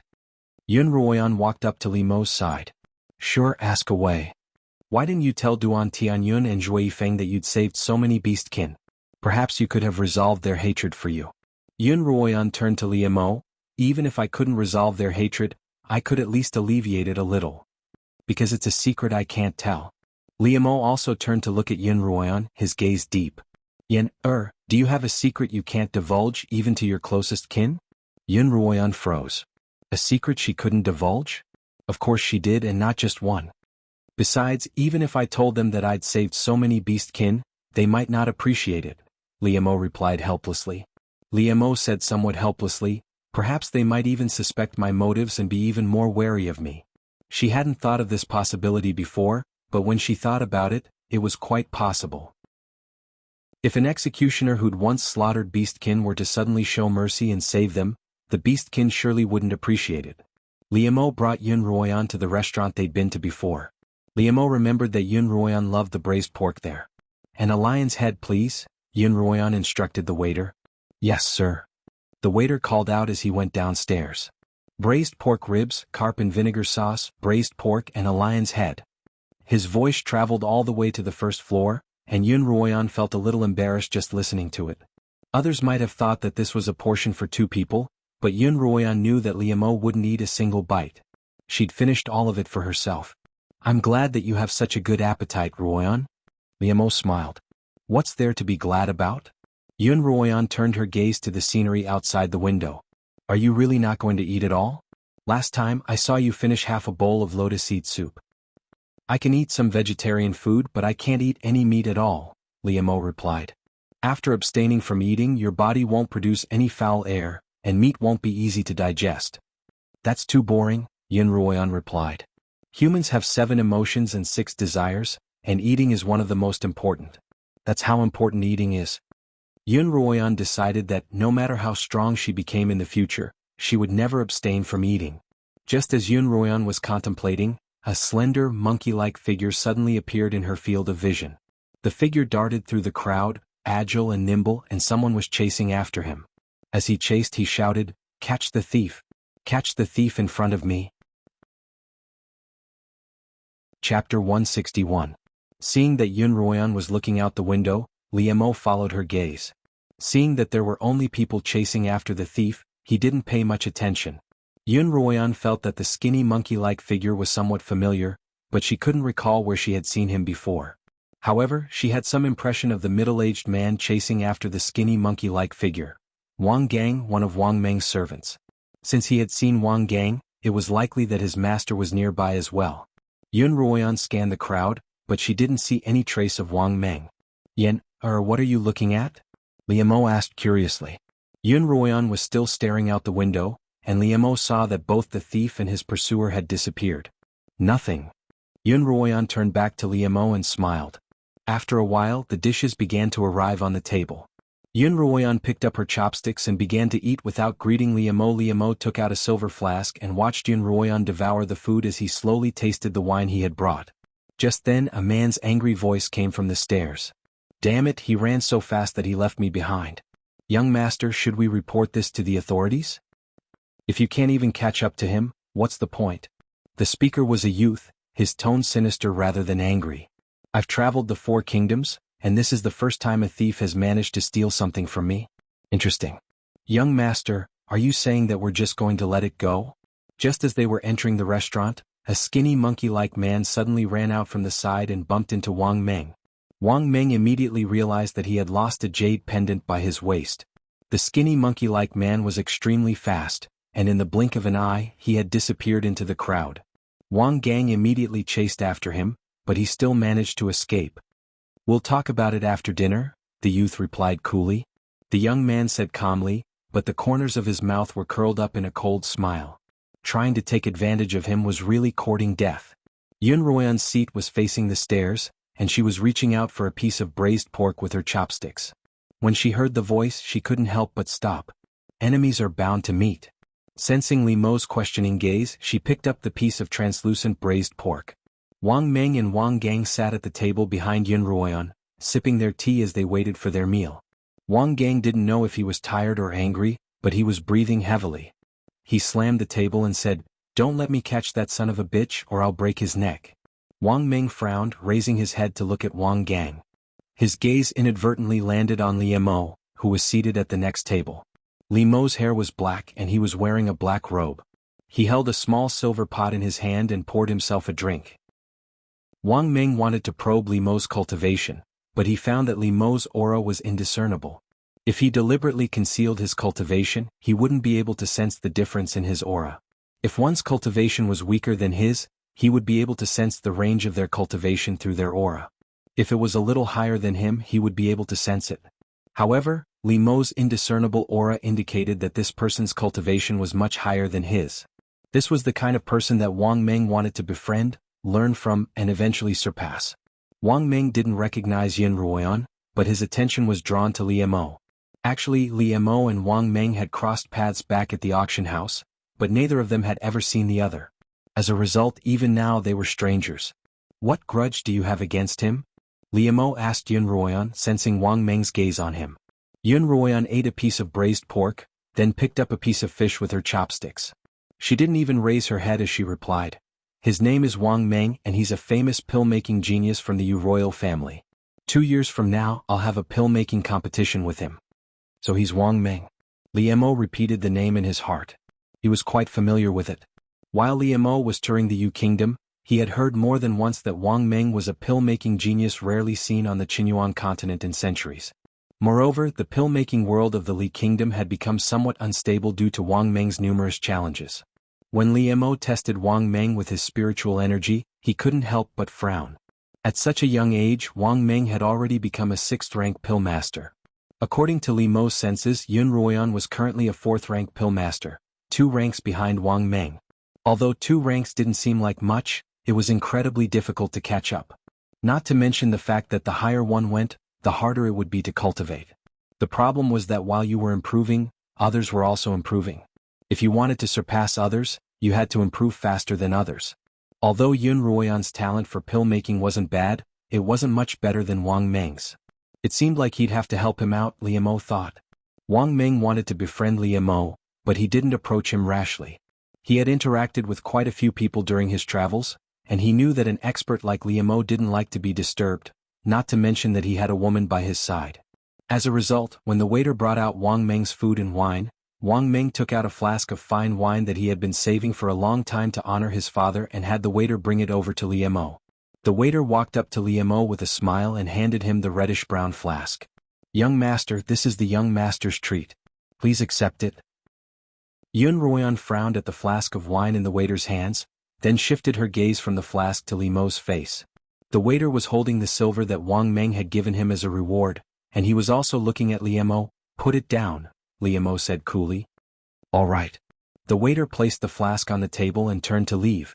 Xuanhuan tilted her head and looked at Li Mo. "Did he recognize you?" There weren't many people on the Xuanhuan continent who knew Li Mo, but there weren't that few either. However, anyone with even the slightest bit of knowledge knew that the slaughtering king's black hair was unbound, and he wore an ink-black robe that hung loosely to the ground.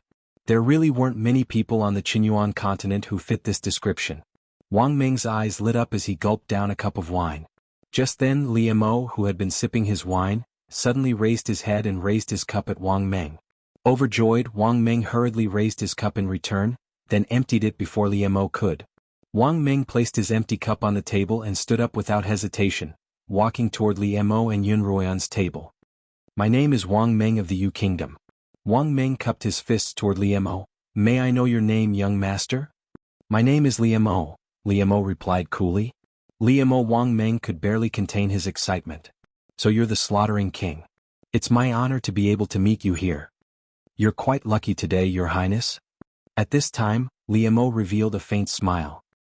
He looked at Xuanhuan and said, "Not only did you see this prince, you also saw this prince's little consort.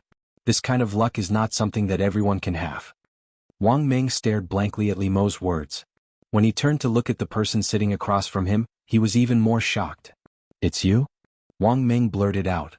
"Miss Yun, you're the slaughtering king's consort?" Wang Meng was curious. It was rumored that the slaughtering king wasn't interested in women, and although he had long since passed the age of marriage, he was still single. Why would there suddenly be a consort? Coincidentally, this consort was Xuanhuan, whom he had a duel with. Wait. Wang Ming suddenly thought back to that day at the Lin Manor. Didn't Xuanhuan say that she wasn't of marriageable age yet? Wang Ming bowed slightly toward Xuanhuan. Miss Yun, you look so young, but I didn't expect you to be the Slaughtering King's wife. I didn't know that you were of such high status, or I wouldn't have dared to be so rude back at the Lin Manor. Wang Ming bowed to Liu Mo and said with a vexed expression, previously at the Lin family I wanted to challenge Master Lin for guidance, but the consort accepted my challenge on his behalf as his last disciple. Please forgive me for my disrespect, Your Highness.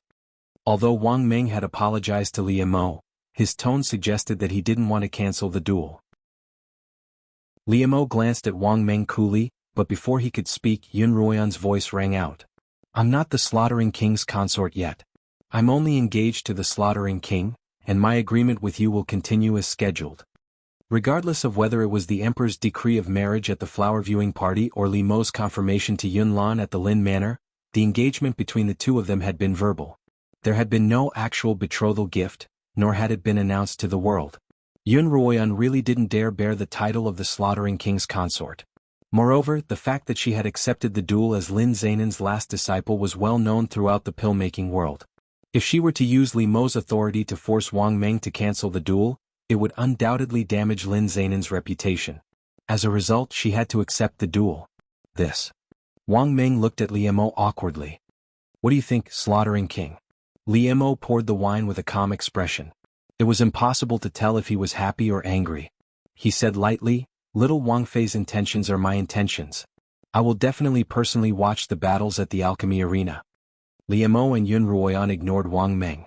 After standing awkwardly by their side for a while, he bowed and took his leave.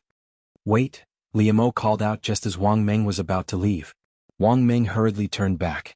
Your Highness, is there anything else? Liu Mo glanced at him. This wine is good, but it's not my cup of tea. Take it back. Wang Ming awkwardly picked up the flask. As he turned around, a barely discernible trace of malice appeared in his eyes. He returned to his seat and continued eating.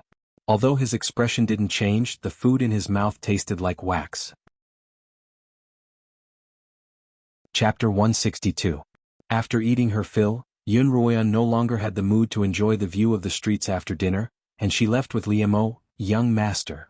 Wang Gang craned his neck and whispered, Is that really the legendary Slaughtering King? Although Wang Gang didn't follow Wang Ming to join in the fun, he heard the conversation between the three. Rumor has it that the Slaughtering King is cruel and bloodthirsty, but that doesn't seem like it to me. In Wang Gang's imagination, the Slaughtering King should be as burly as a small mountain, with an aura that could shake mountains and rivers. He should be the kind of man who ate large chunks of meat and drank large mouthfuls of wine, and exuded a murderous aura. The Slaughtering King that he had seen today, however, was dressed in a long black robe and holding an exquisite silver flask in his hand as he carefully tasted his wine. He had the air of a frail scholar. Ha! Wang Ming sneered and said slowly in a soft voice, Even a demon who kills without blinking an eye has to wear a good-looking human skin in front of people, right? Although Wang Gang wasn't a quick-witted person, he knew Wang Ming's temper after following him for so long. From his tone and expression, Wang Ming knew that his young master was unhappy.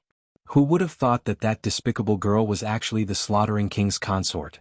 Wang Gang said angrily.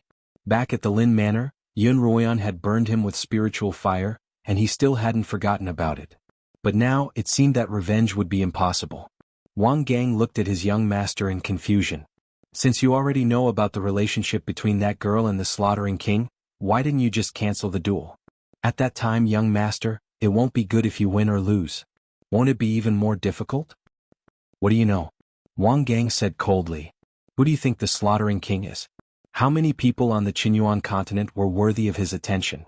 If I were to take the initiative to cancel the duel out of fear of his identity, even if I were to temporarily go along with the Slaughtering King's wishes, he would definitely look down on me. I've done the exact opposite. At least the Slaughtering King remembers me now. Wang Ming was not only a genius in alchemy, but he had also been doing business since he was young. Furthermore, he had received the teachings of his father, the head of the Wang clan, and was fond of studying people's minds. In short, he was a very powerful person. Wang Ming picked up the flask of wine that Liu Mo had opened but had only taken a sip from, poured himself a cup, put it under his nose, and downed it in one gulp. Over 100 years of aging, it was mellow and refreshing. "Is there still no news from the people you sent to investigate my second brother's whereabouts?" Wang Ming asked. Wang Gang smelled the aroma of the wine and swallowed his saliva. When he heard his master's question, he quickly replied, "Not yet, this is already the third time. I'm afraid that second young master is in danger this time." Wang Ming frowned. He had traveled to the Qin kingdom and had wanted to stay there for a few more days, but he had suddenly received news from his father that his second brother, Wang Kuang, had gone missing in the imperial territory. Wang Ming's father ordered Wang Ming to immediately go to the Li kingdom to find Wang Kuang's whereabouts. He told Wang Ming that he wanted to see Wang Kuang, dead or alive. The eldest daughter of the Jin family, as well as a few other scions of the other families, have also gone missing. According to our reports, they entered the imperial territory together with second young master. I'm afraid that they encountered some powerful magical beasts there. Although Wang Gang had never been to the imperial territory, he had heard that the beasts there were thousands of times more ferocious than those on the outside, and that some of them were even more ferocious than those on the outside. Wang Ming had never been to the imperial territory. Because of his exceptional talent in pill-making from a young age, he had been invited to Kongming Academy at the age of 10. However, his father had turned him down on the grounds that he was too young. Instead, he had hired a reputable pill master to teach him, and after he came of age he had been allowed to travel the world to broaden his horizons. Wang Ming liked this style of learning, so he didn't have much of an interest in Kongming Academy, a place that everyone yearned for. His younger brother, on the other hand, was different. Wang Kuang wasn't particularly talented, but he had cultivated diligently with the goal of entering Kongming Academy. By the time he had entered the imperial territory, he had already become a 6th-rank blade master. According to their father, it wouldn't be a problem for him to pass the trial with such a level of cultivation. However, Wang Kuang had gone missing, and his body was nowhere to be found. If he had encountered a horde of magical beasts on his own, that would make sense. The problem was that Wang Kuang wasn't the only one who had gone missing. Wang Ming didn't know the others, but he was familiar with the eldest daughter of the Jin family, Jin Fei.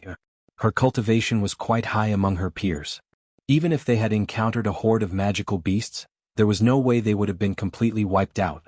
Wang Ming had a feeling that this matter wasn't as simple as it seemed. "Continue investigating," Wang Ming instructed. Wang Ming instructed, "Investigate everyone Wang Kuang came into contact with before and after entering the mystic realm." "Yes, young master," Wang Gang replied. After the master and servant finished their meal, they left the restaurant. Wang Ming lifted his foot and walked towards the east. "Young master, where are you going?" Wang Gang followed behind him. "The inn is to the west." Wang Gang's stupidity sometimes left Wang Ming speechless, but despite his stupidity he was loyal. Wang Ming's father had once told him that an intelligent master didn't need an overly intelligent servant, but rather a loyal and obedient one. "Don't ask so many questions, just follow me," Wang Ming said without turning his head. "Yes, young master," Wang Gang replied. Clearly he was that kind of loyal and obedient servant. As Wang Ming walked, he took out another piece of jade from his sleeve pocket. This piece of jade was yellow in color and didn't look special. It didn't look like something valuable. However, as Wang Ming held it in his hand, he could clearly sense the location of another jade pendant that was identical to this one. It was right in front of him, to the east. After greeting Lin Zainan, Yun Maxiao brought Duan Tianyun to the bamboo garden to have Lin Qingqian treat his wound. Although Duan Tianyun's acupoints had been sealed, the wound was still too large. Blood was still slowly seeping out of Duan Tianyun's arm, staining the rest of the bandages red. At this moment, Lin Qingqian was helping him bandage his wound, which had been torn off at the shoulder joint. Earlier, Li Luo had treated his wound in the slaughtering king's manner, cutting away the torn tendons and torn flesh, revealing the ghastly white bones beneath. Lin Qingxue had been helping by the side, but when Lin Qingqian removed the blood-stained bandages, she couldn't take it anymore and ran out. Now it was Zhuo Lin who was helping. "Lin, give me that red porcelain bottle." Lin Qingqian tossed the bandages to the side and extended her hand to Zhuo Lin. Zhuo Lin immediately handed the bottle to Lin Qingqian, who removed the stopper and sprinkled the medicinal powder on the wound. "Your wound has been treated and disinfected well, so I won't have to disinfect it again," Lin Qingqian told Duan Tianyun as she sprinkled the medicinal powder. Lin Qingqian said to Duan Tianyun as she sprinkled some medicinal powder on his wound. "This time I'll bandage your wound properly. Don't pull it off again." Before treating Duan Tianyun's injuries, Lin Qingqian had asked Yun Maxiao about it, and Yun Maxiao had explained the situation to her. As a physician, Lin Qingchen didn't like patients who threw their own bodies in a fit of pique. No matter how angry they were, they couldn't just pull the bandages off their wounds. "I won't, Physician Lin." Duan Tianyun turned his head and squeezed out a smile. His face was covered in sweat from the pain. "If you can't take it anymore, I'll give you some anesthesia." "Don't force yourself," Lin Qingchen said, glancing at Duan Tianyun. "There's no need." Duan Tianyun looked at his ghastly wound. "I feel like I'm dead after being anesthetized. I don't like it." Moreover, he wanted to remember this pain, to remind himself at all times that he should hate the pain. Lin Qingchen stopped talking and focused on bandaging his wound. After Yun Ruoyan and Liamo left the restaurant, Liamo sent Yun Ruoyan to the Lin family's gates before leaving. Liamo wanted to pay a visit to Lin Zainan, but there were 3 members of the Lin family who hated him to the core, so it was best that he didn't show himself. When Yun Ruoyan entered the bamboo gardens, she saw Lin Qingxue squatting outside, her face pale. While Zhuo Yifeng was injured, Zhuolin had to take care of her brother, and neither of them could go to the bamboo gardens to tend to the magical beasts. Strictly speaking, Lin Qingxue's injury had something to do with Zhuo Yifeng, so Lin Qingchen had used this opportunity to goad her into going to the bamboo gardens to tend to the magical beasts. Because of her guilt, Lin Qingxue had no choice but to agree. As a result, she was no longer as afraid of the bamboo gardens as she was before. "Qingxue, what's wrong?" Yun Ruoyan walked over and asked. Lin Qingxue's face was pale as she pointed to the room. "Sister's treating an uncle and he's quite frightening." Yun Ruoyan walked into the room and saw Yun Maxiao and Zhuo Yifeng sitting by the side. Lin Qingchen was treating Duan Tianyun's injuries, and Zhuolin was assisting her. "Miss Yun," Duan Tianyun greeted Yun Ruoyan as soon as he saw her. Yun Ruoyan nodded in return, and after asking Lin Qingchen about her injuries, she turned to Yun Maxiao and Zhuo Yifeng. Ever since Yun Ruoyan had entered the room, Zhuo Yifeng had been a little uneasy. Yun Ruoyan didn't have many friends, and she treasured them all the more because she had been through life and death with them. She didn't want to lose Zhuo Yifeng just like that. "Zhuo Yifeng, are you feeling better?" Yun Ruoyan took the initiative to break the awkward silence. "Much better." Zhuo Yifeng knew that he couldn't blame Yun Ruoyan for anything, and she didn't owe him anything. However, there were some emotions that he couldn't quite understand that kept circling around his heart, causing him to feel uneasy. As soon as he saw Yun Ruoyan, this feeling only intensified. "You'll be entering the academy soon, and after that you'll have to recuperate," Yun Ruoyan said worriedly. "I know I'll be fine." Zhuo Yifeng finally forced a smile onto his face. There was a pawn shop to the east of the restaurant, and there was only one customer in the shop. "What did you say? Only worth 5 silver?" The skinny man leaned on the counter of the pawn shop, his slender neck almost poking through the small window. The pawn shop had a lot of valuables, and in order to ensure safety, the counter was separated from the main hall by a sturdy wooden partition. There were only a few small windows at the front of the counter for customers to trade with each other. "Master Gua, I grew up in the capital as well, so don't try to scam me," the skinny man yelled at the counter. "Only worth 5 silver? If you don't believe me, you can try elsewhere." The shopkeeper didn't waste any more time, and directly handed the yellow jade pendant out of the window. 5 silver isn't even enough for me to drink the wind." The skinny man snatched the jade pendant and turned to leave the pawn shop. This skinny man was none other than Guiyu, the man who had done something indecent to Jin Fei in the imperial territory. Chapter 163. What if King Tiger getting bullied by dogs? Do Yao walked out of the pawn shop and wandered on the street, still holding the jade pendant he stole from Wang Meng. He muttered as he walked, "That shouldn't be the case. That guy looks like a young master from a rich family. Why is his jade pendant only worth 5 silver? After getting the jade pendant, Do Yao didn't even have time to take a good look at it before he rushed into the pawn shop and asked for 1,000 taels of silver. According to his experience, a jade pendant that could be hung on the waist of a rich kid must not be an ordinary item, and he was chased all the way down the street. But when Do Yao took a closer look, the yellow color was not crystal at all, and it was still a piece of uncarved jade. Damn it, don't tell me he's a poor guy pretending to be rich. Do Yao was so angry that he raised his hand to throw the jade pendant, but he couldn't bear to do so in the end. 5 silver was also money, and it could be exchanged for buns for a few days. Times were different now, even a copper coin was good for Do Yao. Do Yao reluctantly put away the jade pendant. Seeing that there were fewer people on the street and that there were no rich people, he didn't want to work anymore. He used the remaining money on him to buy a few pieces of sesame seed cake and a pot of wine, and continued walking east along the street.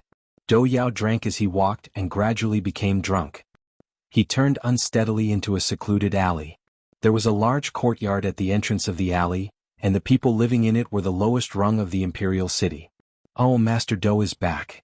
Good evening, Master Dou. Master Dou drank good wine today. Did you make a fortune?" The young and old men in the courtyard who didn't work laughed when they saw Dou Yao. Dou Yao had been living in this courtyard for 2 months, and usually called himself Master Dou, saying that he was the young master of a rich family, so the people in the courtyard loved to tease him. "Master Dou, your wife went crazy in the house again today." A middle-aged man came over and said to Dou Yao, crying, screaming and smashing things in the house. The landlord came to see a few times, saying that all the furniture in the house has been smashed, and he wants you to pay for it.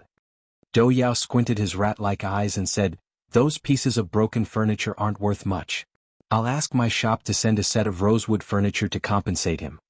The man thought that Dou Yao was bragging and laughed. "Master Dou, you should go back and see your wife. She's caused quite a commotion today." Only then did Dou Yao stumble towards the innermost room. "Madam, open the door." Dou Yao knocked on the door and shouted, "Master is back, quickly prepare shark's fin and bird's nest soup for him to sober up." At the same time, a skinny woman with messy hair was curled up on a shabby bed in the room. When the woman heard Doyle's voice, she was so frightened that she curled up into a ball in the corner. "Open the door. Open the door." Dou Yao's banging on the door started to get impatient. "If you don't open the door, I'm going to kick it down." As soon as he finished speaking, he kicked the wooden door open. There was only a wooden stick propped against the back of the door, and Dou Yao kicked it open with one kick. Entering the room, Dou Yao took a look at the messy room and the broken mirror on the floor.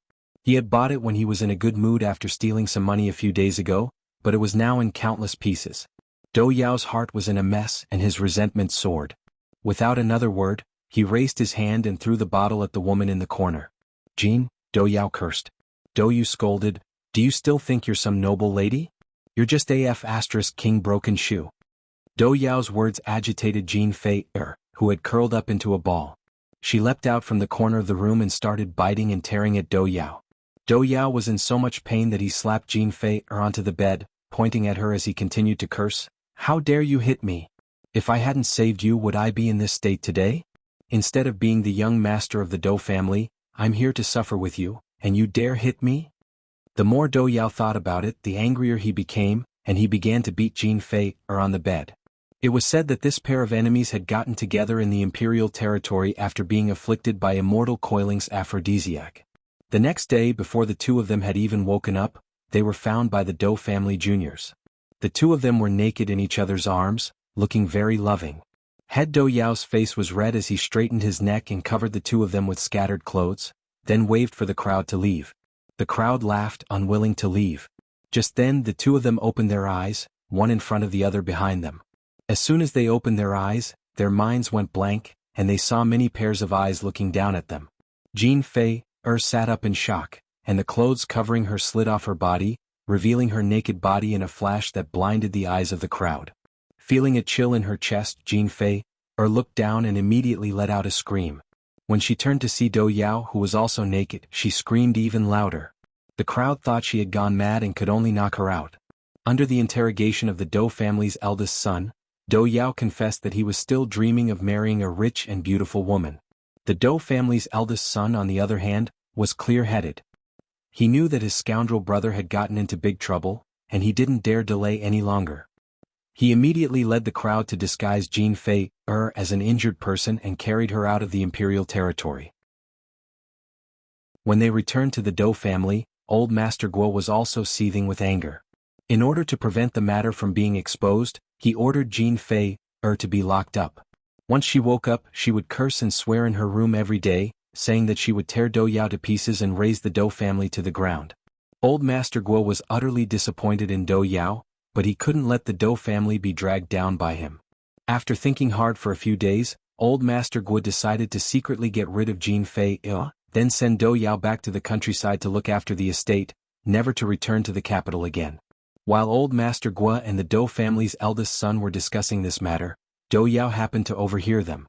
He couldn't bear to let a beautiful woman like Jean Fei die like this, but he also didn't want to be banished to the countryside.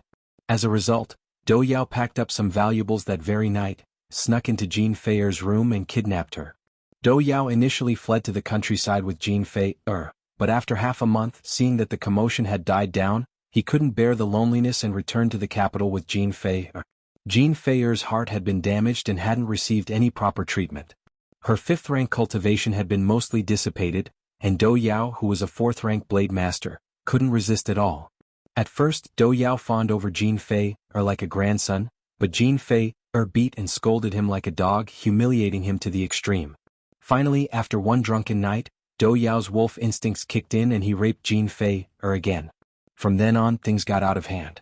Whenever Dou Yao drank, he would do it to Jin Feier. Gradually, Jin Feier's mental health began to deteriorate, and she became what she was now. "I've given up everything for you, but you've become like this.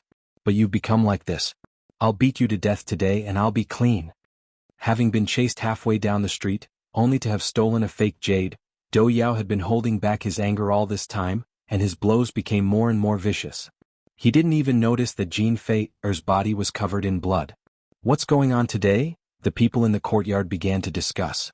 "Why hasn't that woman made a sound after such a long time? Is she going to beat someone to death? Should we go take a look? What's there to look at? That brat goes crazy when he drinks too much. Be careful, he might beat you up too." Just as the crowd was talking, 2 people suddenly walked in from the entrance of the courtyard. One was a young master, the other a middle-aged man. Both were dressed in embroidered robes and had the air of nobility about them. The crowd stopped talking and looked at the 2, but no one dared to approach them.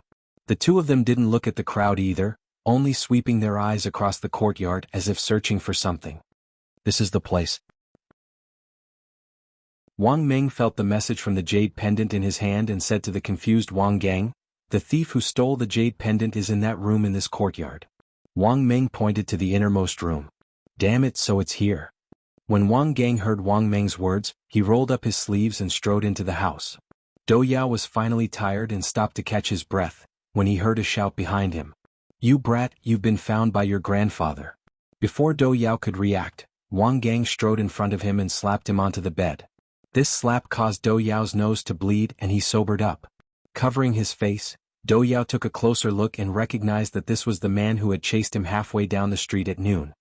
He couldn't help but wail, "My lord, it's just a piece of broken jade, do you have to do this?"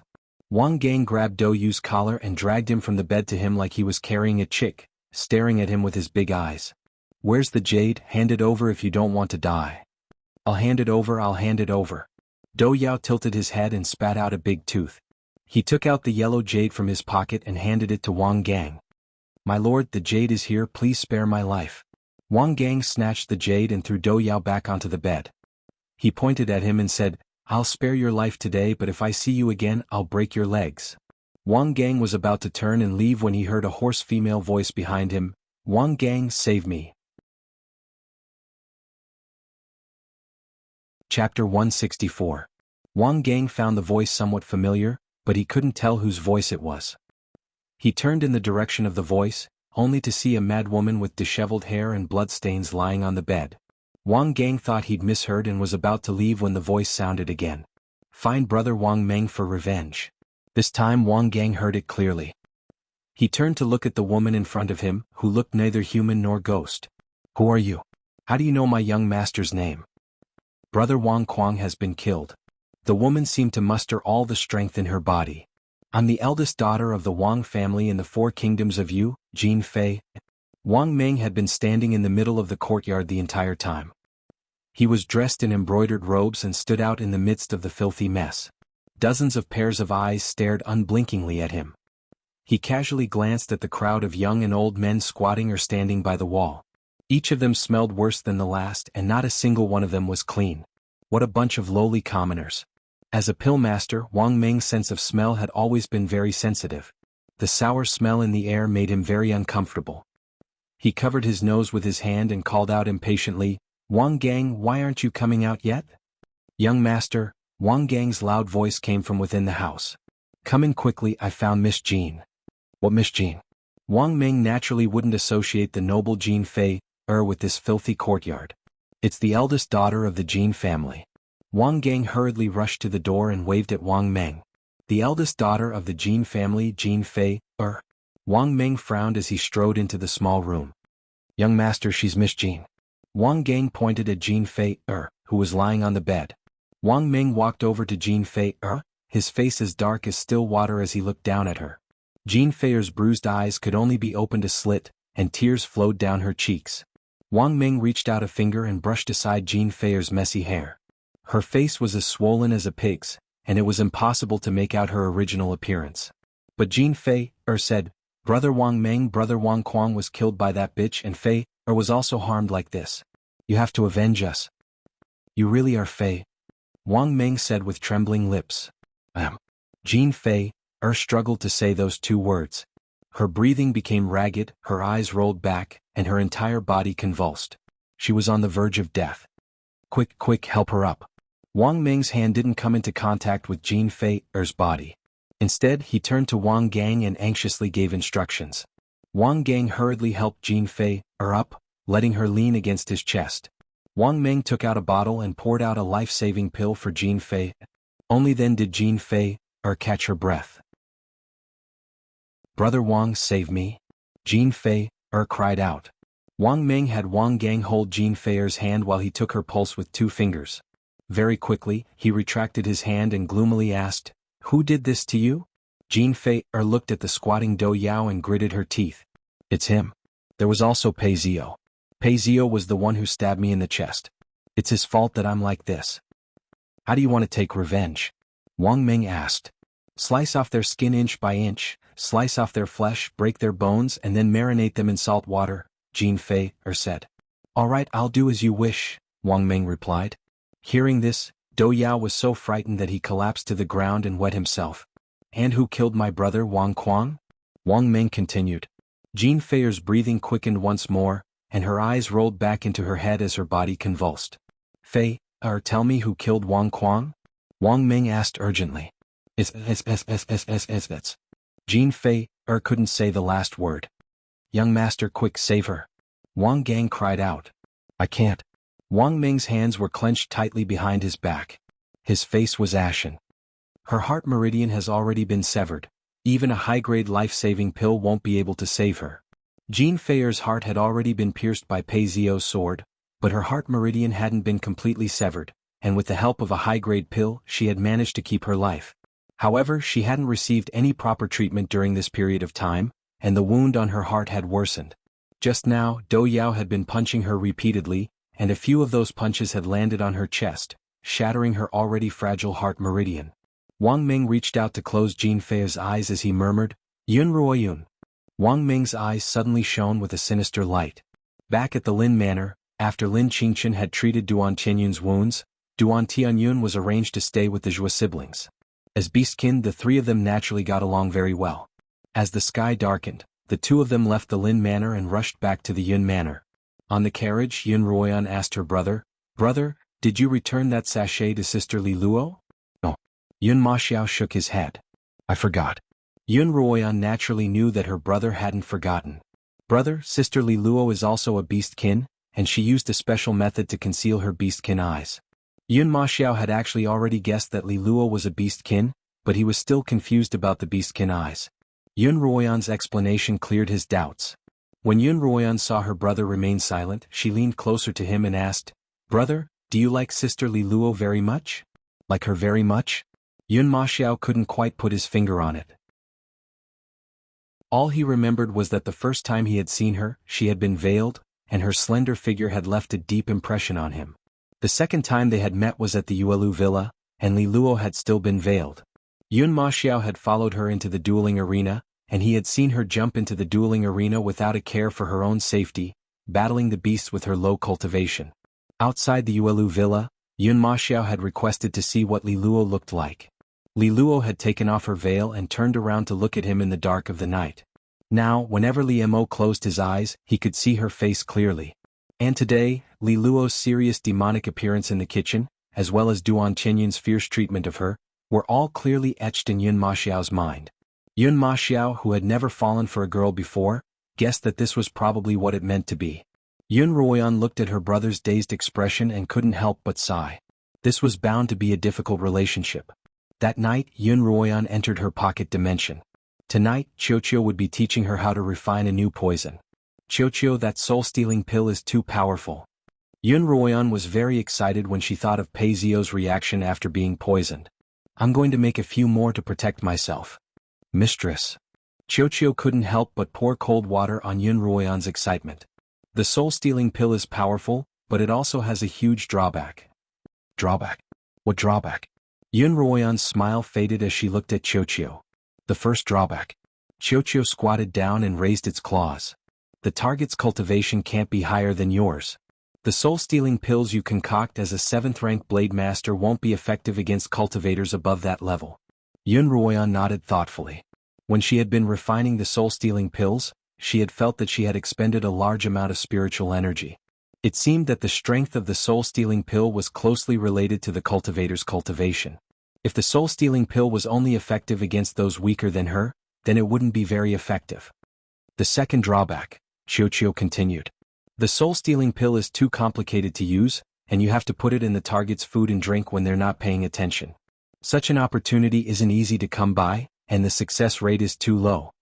In fact, if Pei Zio hadn't invited Yun Ruoyan to dinner, she really wouldn't have had the chance to poison him. All right. Yun Ruoyan compromised. In that case, teach me how to refine other poisons. All right, then let's begin. Xiao stood up and raised its front leg high. Today, I'm going to teach you how to refine a poison that's specifically targeted at those with a higher cultivation than you. This poison is odorless, colorless, and extremely difficult to detect. Once poisoned, you'll temporarily hallucinate and lose your ability to attack. What's the name of this poison? Yun Ruoyan asked. It's called fog, Xiao replied. As Yun Ruoyan heated up the cauldron with her spiritual flame, she watched as the liquid within slowly turned from red to green, then from green to yellow, and then gradually faded until it was as clear as water. Yun Ruoyan glanced at Xiao, who motioned for her to continue heating up the cauldron. After about 5 minutes, a white mist began to rise from the surface of the clear liquid. Xiao had Yun Ruoyan take out a transparent bottle that was specially designed to absorb the mist. Xiao sucked up all of the vapors from the liquid until there was no more mist left. Yun Ruoyan placed the transparent bottle in front of her eyes and saw that it was filled with a thick white fog. Mistress, if you encounter an opponent you can't defeat, wake Xiao up. Xiao will release the fog into the bracelet's pocket dimension, and mistress, all you have to do is grab the fog and throw it at your opponent. Xiao taught Yun Ruoyan how to use the fog. Yun Ruoyan imagined the entire process in her mind, feeling that it was a simple, efficient, and effective attack. Yun Ruoyan's sense of security instantly rose to a whole new level. Time flew by and soon 10 days had passed. During these 10 days Yun Ruoyan continued to train diligently. Perhaps because she had progressed too quickly at the start, her cultivation had stagnated at the peak of 7th rank. She had a feeling that she was about to break through at any moment, but she just couldn't.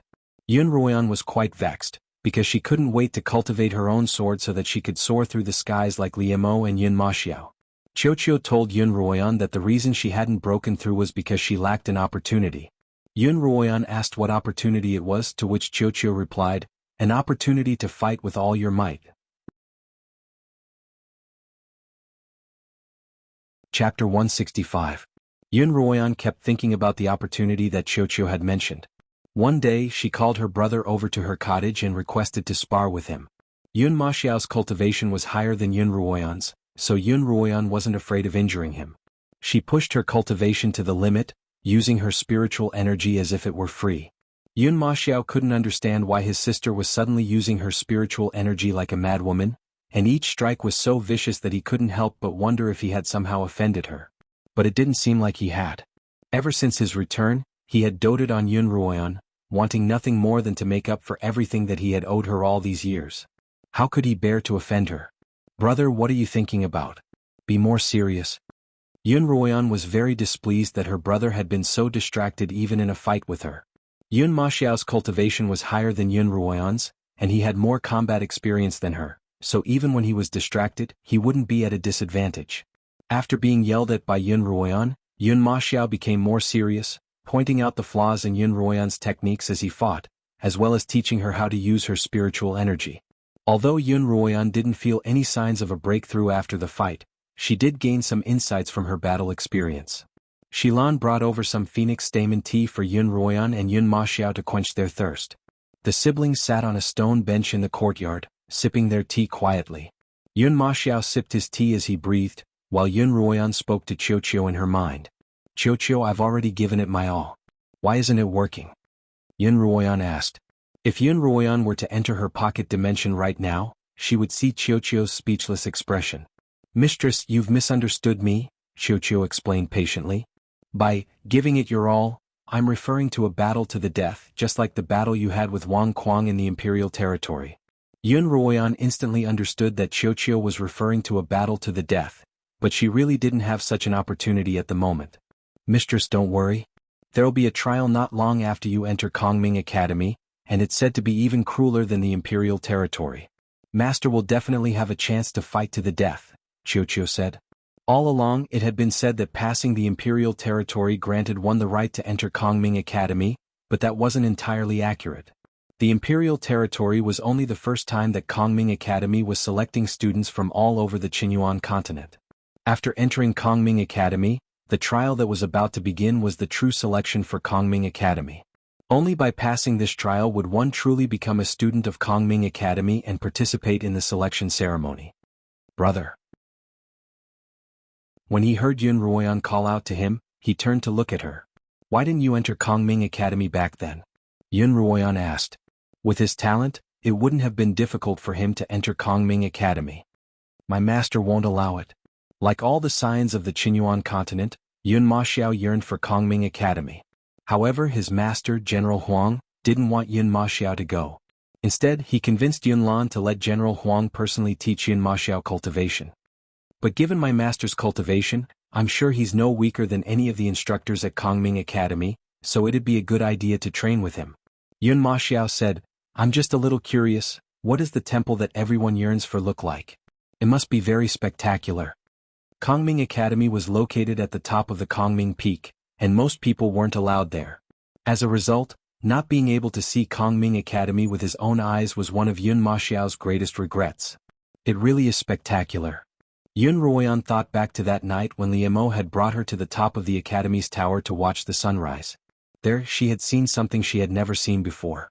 Ruoyan, you speak as if you've seen it before. Yun Maxiao smiled. Yun Ruoyan smiled as well. It must be spectacular. Just as the siblings were chatting and laughing, a servant came to invite Yun Ruoyan and Yun Maxiao to the Great Hall, informing them that Kongming Academy's enrollment list had been released, and that they should head there immediately to pay their respects to Envoy Ding. When the siblings arrived at the Great Hall, Yun Ruoyao, Yun Ruoyu and Yi Qianying were all present. Envoy Ding and Yun Lan sat together at the head of the table, chatting and laughing. Once everyone was present, Envoy Ding read out the enrollment list of the Yun family's juniors.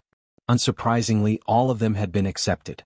Envoy Ding then handed back the wooden tokens that had been given to them by the guards when they left the Imperial territory.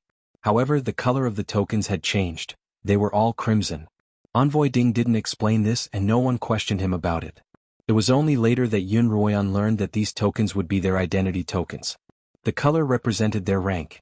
Crimson was the lowest rank, green was the middle rank and purple was the highest.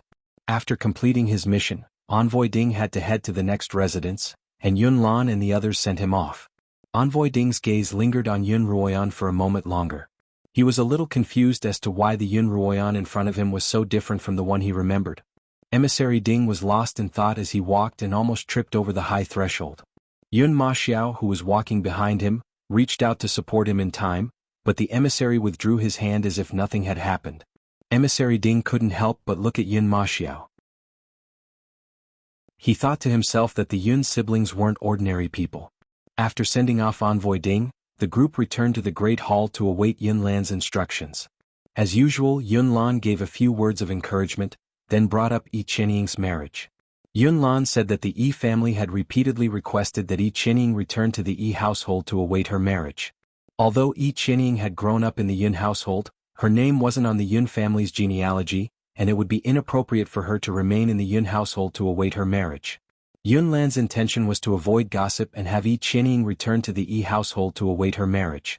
Yi Qianying naturally obeyed Yun Lan's arrangements, and she even stated that no matter where she was married, the Yun household would always be her only home.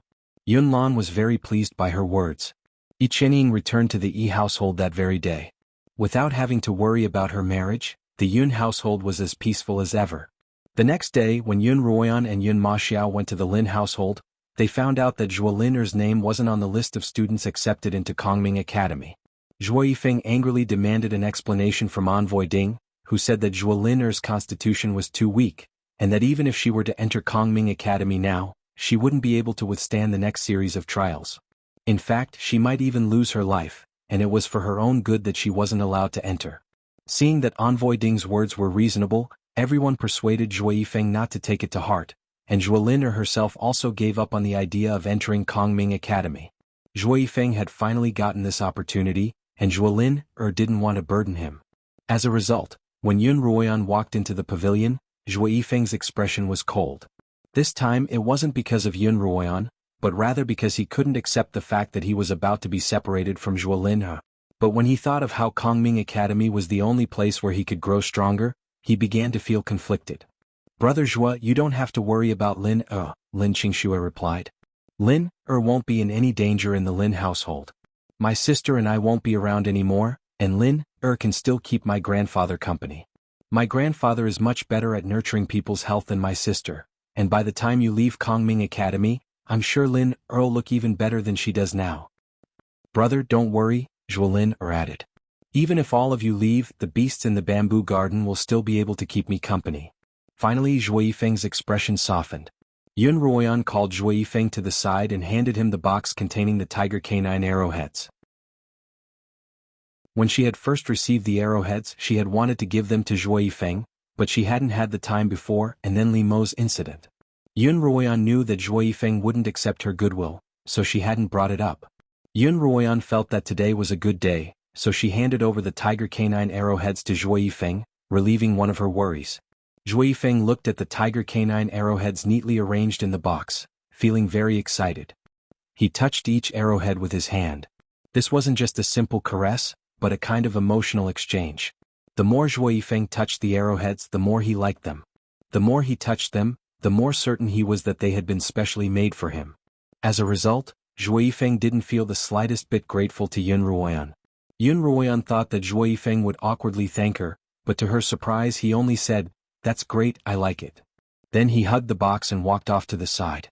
As Yun Ruoyan looked at Zhuo Yifeng's back, she swallowed the words that were on the tip of her tongue. But this was good. Yun Ruoyan smiled faintly.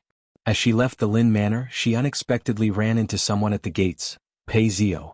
Just as Yun Ruoyan was about to board the carriage, Pei Zio appeared out of nowhere and blocked her path. Seeing that he had come with ill intentions, Yun Maxiao immediately shielded Yun Ruoyan behind him. Looking past Yun Maxiao, Yun Ruoyan saw Pei Zio standing in front of her. His figure was thin, his face sunken, and his expression ugly. It seemed like he hadn't been having a good time recently. Yun Ruoyan laughed coldly in her heart. "Move aside, I have something to ask Yun Ruoyan," Pei Zio said to Yun Maxiao. "Young Master Pei, if you have anything to say, you can say it here." Yun Maxiao didn't budge. Pei Zio stood out from the crowd, but when he stood in front of Yun Maxiao, his aura paled in comparison. After a moment of silence, Pei Zio finally asked, "Was it you who did it?" "What do you mean, did I do it? I don't understand what you're talking about." Yun Ruoyan naturally knew what Pei Zio was referring to, but she had to play dumb.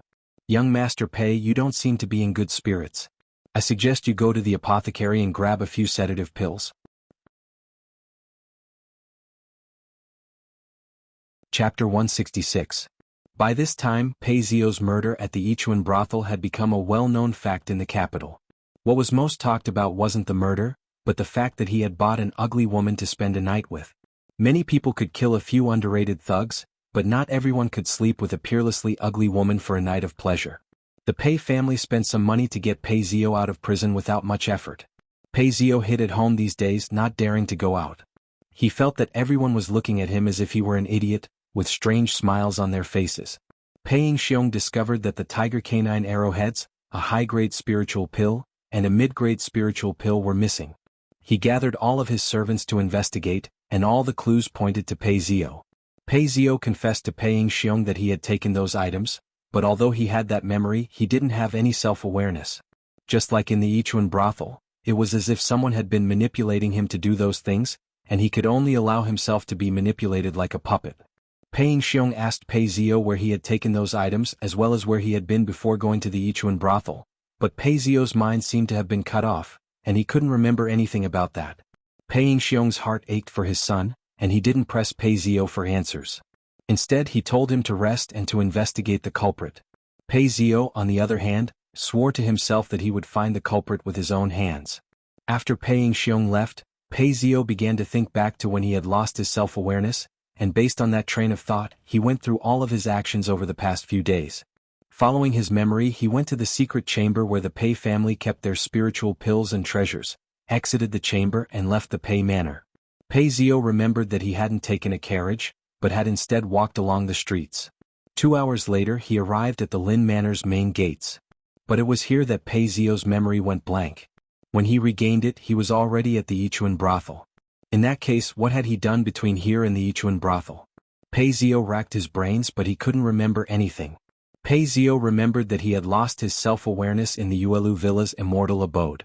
He had clearly been with Xuanhuan, but by the time he regained his memory, Xuanhuan had disappeared.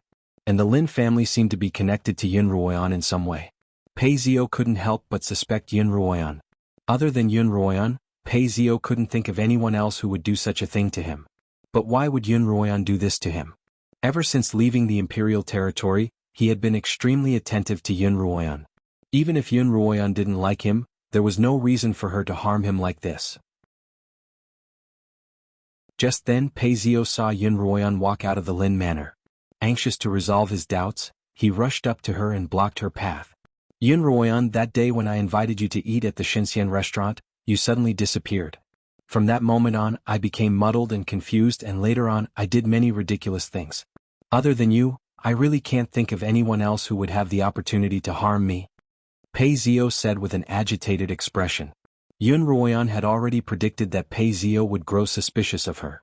She had even discussed this with Qiuqiu, and Qiuqiu had concluded that the soul-stealing pill's third flaw was that, although the poisoned person had no self-awareness, they still retained their memories. If they weren't careful when administering the poison, they could easily expose themselves. This time Xuanhuan shouldn't have had Pei Zio deliver the pill to the Lin Manor. Instead, she should have chosen a more secluded location. When Xuanhuan had given the order, Qiuqiu had been in the middle of cultivating, so Xuanhuan had made a rudimentary mistake. What Xuanhuan needed to do now was to fix this problem. If young Master Pei hadn't mentioned it, I wouldn't have mentioned it. Xuanhuan didn't feel the slightest bit guilty. Instead, she looked angry. That day you tricked me into drinking the immortal's intoxication. What were your intentions? Xuanhuan's rebuttal left Pei Zio stunned. I didn't want to do anything. Pei Zio was one of the more mature of his age group, and he was quite shrewd. However, in front of Xuanhuan, who had lived 2 lives, he was far too inexperienced. Didn't want to do anything? Xuanhuan repeated Pei Zio's words. Then why didn't you tell me that I'd be drunk after 3 cups? Why did you keep trying to get me to drink? Xuanhuan also noticed that something was amiss. He glared at Pei Zio, his heart filled with rage. If Xuanhuan hadn't brought up this matter, Pei Zio would have forgotten that he had tried to use the drunken immortal to get her drunk and then do that unspeakable thing to her, hoping to make her his. Now that Xuanhuan had brought it up, Pei Zio couldn't help but feel even more guilty. Because he hadn't been able to focus these past few days, he couldn't hide his guilt. But I didn't do anything. Pei Zio argued loudly. You didn't do anything. Xuanhuan looked at Pei Zio disdainfully. That's because the slaughtering king suddenly appeared and took me away. If not for him, I can't imagine what would have happened next. Xuanhuan's sudden mention of Liemo gave Pei Zio a shock. The slaughtering king? You were actually taken away by the slaughtering king? Xuanhuan couldn't restrain his anger. He stepped forward and grabbed Pei Zio by the collar, almost lifting him off the ground. Xuanhuan thought back to that morning, when the slaughtering king had escorted Xuanhuan back to her cottage. At the time, he thought it strange that Xuanhuan had left with Pei Zio, so why had the slaughtering king been the one to escort her back? If not for the slaughtering king's timely arrival, my sister's chastity would have been ruined by you. Xuanhuan roared, throwing Pei Zio to the ground and raising his leg to kick him. Xuanhuan grabbed her brother from behind. Brother, don't hit him, he'll dirty your shoes. Pei Zio lay on the ground in a daze. Could it be that the slaughtering king made me do all these things to punish me? Pei Zio thought despairingly. If the culprit really was the slaughtering king, then he could only grit his teeth and bear the consequences. Young Master Pei. Yunruoyan walked up to Pei Zio's side and looked down at him. I don't know who did this to you, but I don't mind telling you this. That day when you suddenly came to the Lin Manor, you handed me the tiger canine arrowheads and 2 spiritual pills without a word, then turned to leave. You didn't seem normal at the time. After hearing Yunruoyan's words, Pei Zio was even more convinced that the culprit was the slaughtering king. He was also aware of the complicated relationship between the two of them. At first, Pei Zio had thought that a virtuous woman was the perfect match for a gentleman. Since the slaughtering king hadn't announced to the world that Yunruoyan was under his name, then anyone could fight for her in their own way. But now Pei Zio regretted his decision. Some people couldn't have any improper thoughts about what they wanted, or else they would suffer a tragic fate. Yunruoyan looked at Pei Zio's dazed expression and confirmed that he was thinking along her lines. But those 3 items were agreed upon between you and me. Even if you didn't want them, I wouldn't have returned them to you, Yunruoyan continued. Take care, young Master Pei. I won't accompany you any longer. Brother, let's go. Yunruoyan led the way into the carriage. Yun Maxiao turned around and pointed at Pei Zio. Remember, my sister isn't someone a despicable person like you can lay a finger on. The carriage whizzed past Pei Zio's side, and he stared dumbly as it disappeared down the street.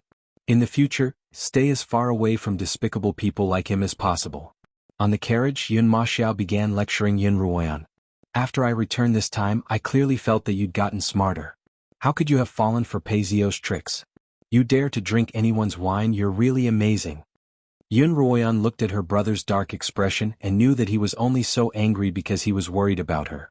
It felt good to be cared for and cared for by someone. Yunruoyan's heart warmed.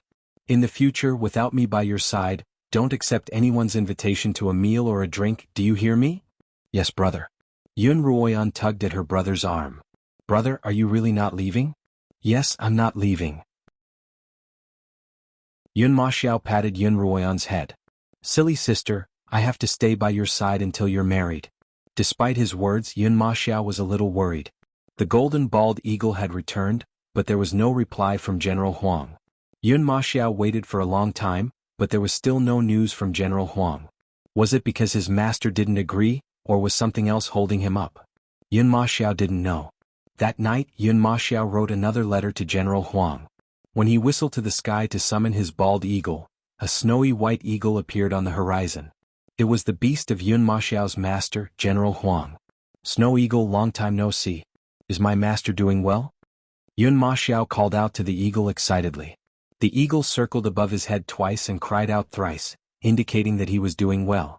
Then the eagle swooped down toward Yun Maxiao, who reached out to catch it with his bracer. Yun Maxiao retrieved the letter General Huang had written to him from the eagle's claws. The gist of the letter was that he felt sorry for Yun Maxiao's decision, but after careful consideration he had decided to understand and respect Yun Maxiao's decision. He urged Yun Maxiao to continue cultivating diligently, and when Yun Maxiao returned home before the new year, he would be tested on his cultivation. Yun Maxiao felt as if a large stone had been lifted from his heart when he received General Huang's letter. He replied to General Huang, thanking his master for his understanding, and promising that he wouldn't disappoint him.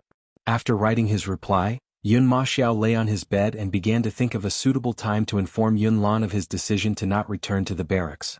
Yun Maxiao could only imagine how furious Yun Lan would be when he told him about this. But what Yun Maxiao didn't expect was that when he received General Huang's letter, Yun Lan also received a handwritten letter from General Huang. In the study, Yun Maxiao received the letter from Lao Wu. Master, this letter was delivered directly from the northern military camp. You may leave. Yun Lan opened the envelope and unfolded the letter. The more he read, the wider his eyes became. With a bang, Yun Lan slammed the letter on the table and shouted towards the outside, "Someone, hurry up and call the young master over." Chapter 167. Just as Yun Maxiao was lying on his bed, contemplating how to deal with his father, a servant knocked on his door. "Young master, the master wishes for you to go to his study." "Understood, I'll be right there." Yun Maxiao immediately got up from his bed. Yun Lan usually wouldn't call for him unless there was something important to discuss with him. As soon as Yun Maxiao stepped through the door, Yun Lan barked, "How dare you? You didn't even discuss such an important matter with me when you didn't return to the barracks. Do you have no respect for your father anymore?" "I wouldn't dare," Yun Maxiao replied solemnly. I was just about to discuss this matter with you, father, but I couldn't find the right opportunity to do so. I didn't expect you to find out about it. Yun Maxiao was quite surprised as well. How did Yun Lan know about this matter? It seemed that he had only told his master and Yun Ruoyan about his decision. Yun Ruoyan definitely wouldn't have told him. Could it be his master? Yun Maxiao frowned and a bitter expression appeared on his face. Master, aren't you causing trouble for me? Look at this letter. Yun Lan slapped a piece of paper in front of Yun Maxiao. Yun Maxiao opened it and saw that it was indeed General Huang's handwriting. It turned out that General Huang thought that Yun Lan was aware of Yun Maxiao's decision. After expressing his regret, he recommended Yun Maxiao to Yun Lan. Although Yun Lan was a civil official, he was in charge of appointing and transferring officials within the capital. General Huang had recommended Yun Maxiao to be the general of the capital's garrison, and informed Yun Lan that he had already submitted the recommendation letter to the court. Although Yun Lan had considerable authority, Yun Maxiao was his son, and his position as the general of the capital's garrison was comparable to that of a third-rank official. Yun Maxiao was still young, and even if he was capable, he lacked experience. The court was different from the military. The military only looked at ability while the bureaucracy looked at experience, connections, and all sorts of complicated relationships. Yun Lan had been in the limelight for the past few years, and if he were to suddenly promote his son to such a high position, he would undoubtedly attract the displeasure of those who weren't on good terms with him. That Uncle Rong, who had a grudge with the Yun family, would be the first to make a fuss. However, with General Huang's personal recommendation, things would probably be more reasonable. Yun Maxiao saw that although Yun Lan's face was dark, he didn't reprimand him too harshly, nor did he order him to return to camp immediately.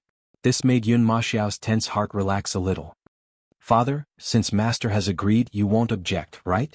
Yun Maxiao asked tentatively. Yun Lan snorted. Acting first and disregarding your elders, is that what you've learned in the army?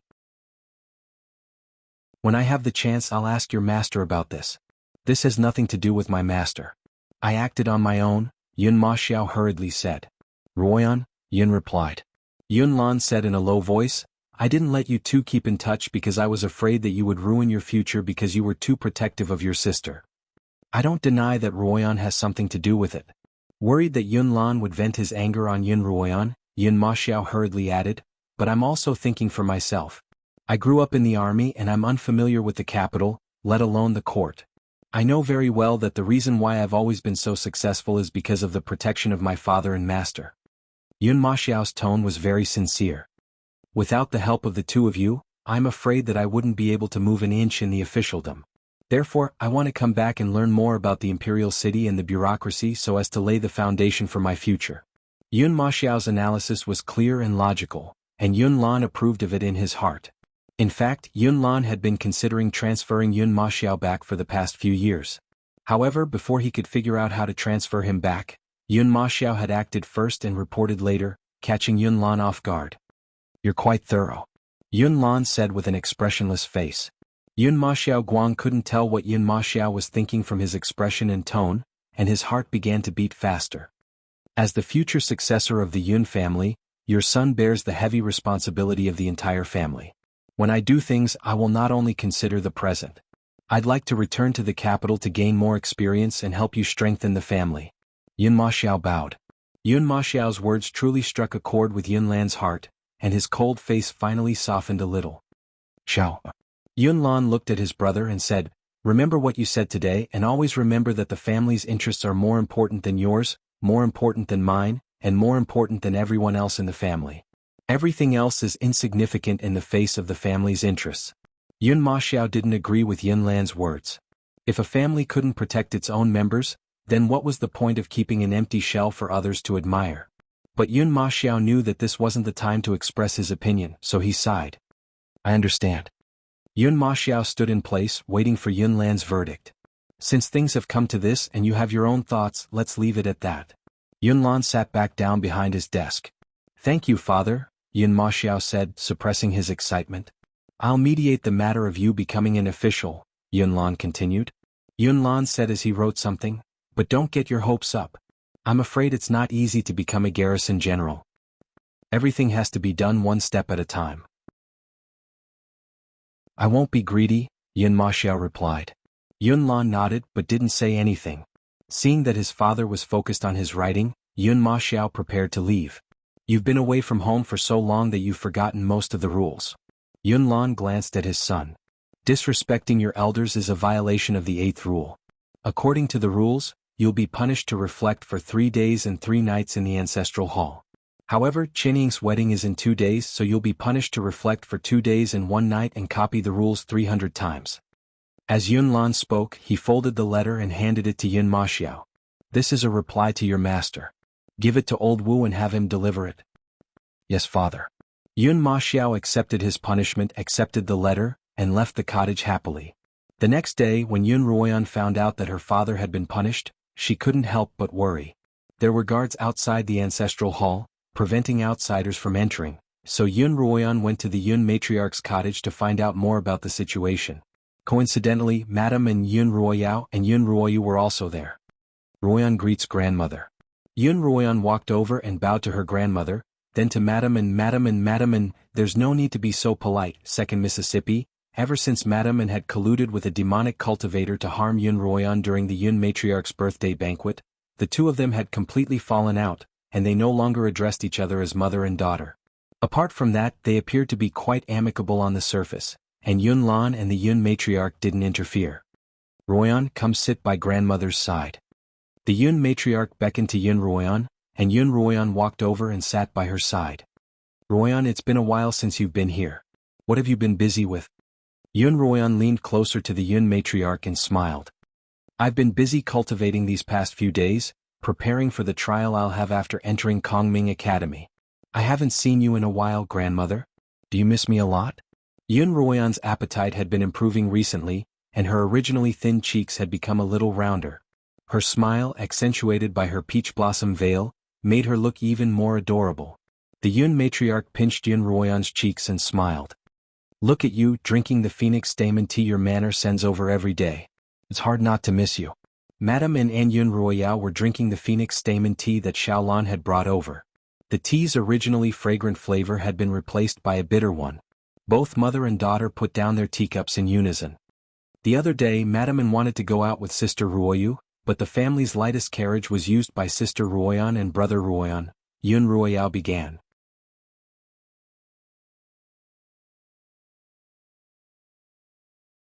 Chapter 168. It's really the spirit of the ancestors. There's hope for Ruoyan's face. The Yun matriarch reached out a withered hand to touch the birthmark on Yun Ruoyan's face. The birthmark's original red color had faded, and the area that had stretched from the corner of her eye to her right cheek and the back of her ear had truly shrunk. Madame and Yun Ruoyao and Yun Ruoyu all craned their necks to look. Yun Ruoyao covered her mouth. This sudden reality was hard for her to accept. Yun Ruoyu reached out slightly, as if trying to touch the birthmark on Yun Ruoyan's face to confirm that she wasn't seeing an illusion. On the other hand, Madame Anne's face was pale, her hand clutching her chest. Grandmother. Yun Ruoyan grabbed the Yun matriarch's hand. All these years, grandfather has never given up on treating my birthmark. After so many years of research and experimentation, he's finally managed to concoct a pill that can cure my birthmark. Yun Ruoyan recalled Lin Zainan's sudden death in her past life, as well as the destruction of the Yun and Lin families. She couldn't help but tear up. I know that there's been a rift between the Yun and Lin families because of what happened to my mother, but both your families are my family. I don't want to lose either of you. Good girl, good girl. The Yun matriarch patted the back of Yun Ruoyan's hand. If grandfather can really cure your face, he'll be the benefactor of the Yun family. I'll definitely pay him a visit personally to thank him. As long as he's willing to let go of everything that happened in the past, the Yun family won't hold on to it any longer. After hearing the Yun matriarch's words, Yun Ruo suddenly had the urge to wash off the fake birthmark on her face. However, she couldn't act on it. Perhaps it was because she'd been too stifled in her past life, but in this life, Yun Ruoyan was often a little impulsive. For example, she hadn't planned on what had happened today at all. It was just that she had run into someone who wanted to make her unhappy, and she had slacked off in the morning to make the fake birthmark on her face smaller and lighter.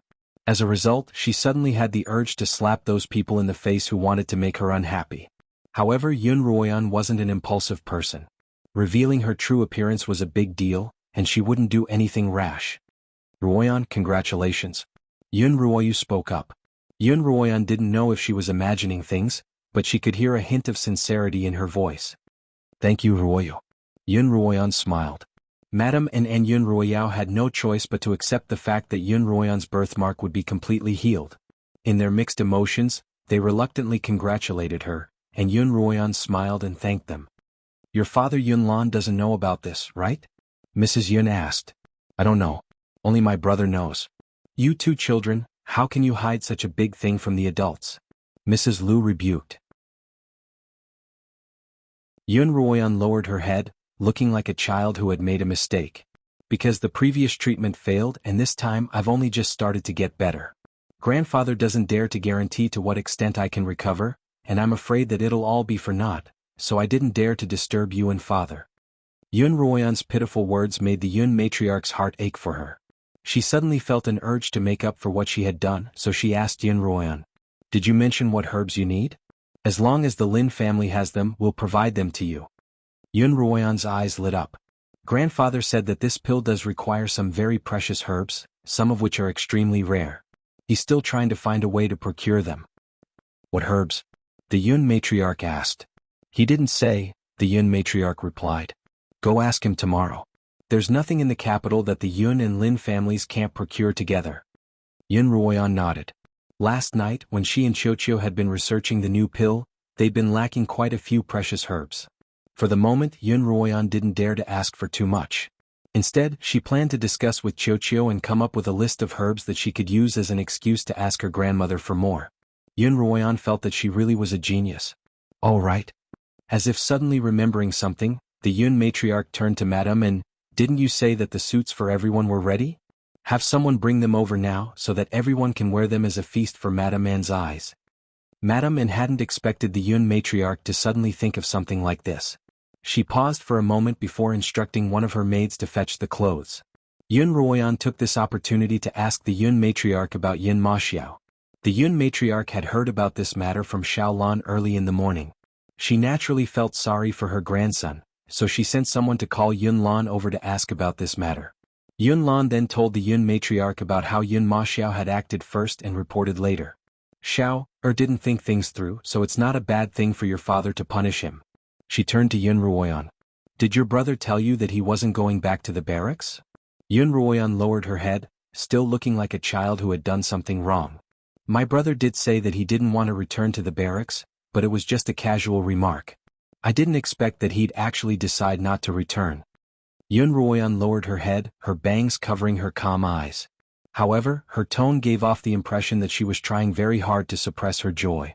The Yun matriarch thought to herself, Yun Ruoyan has finally found someone she can rely on after being alone for so many years. What a pitiful pair of siblings. Not long after, Hong Yu and a few of her maids returned with the newly made formal dresses. Ruoyan, this is yours. The Yun matriarch pointed at a lake green, full-sleeved, pleated dress. In the past, Yun Ruoyan's formal dresses had either been bought by Peony or made by the Yun matriarch. This time, Madame Anne had volunteered to take care of everyone's formal dresses, and the Yun matriarch had left it to her. However, the color and style of the dress were all made according to the Yun matriarch's specifications. Naturally, the Yun matriarch was extremely meticulous about how the Yun family's wife-born daughter would dress when she went out. Yun Ruoyan could tell that the dress, from the color to the material, was of excellent quality, but wasn't the waist a little too slender?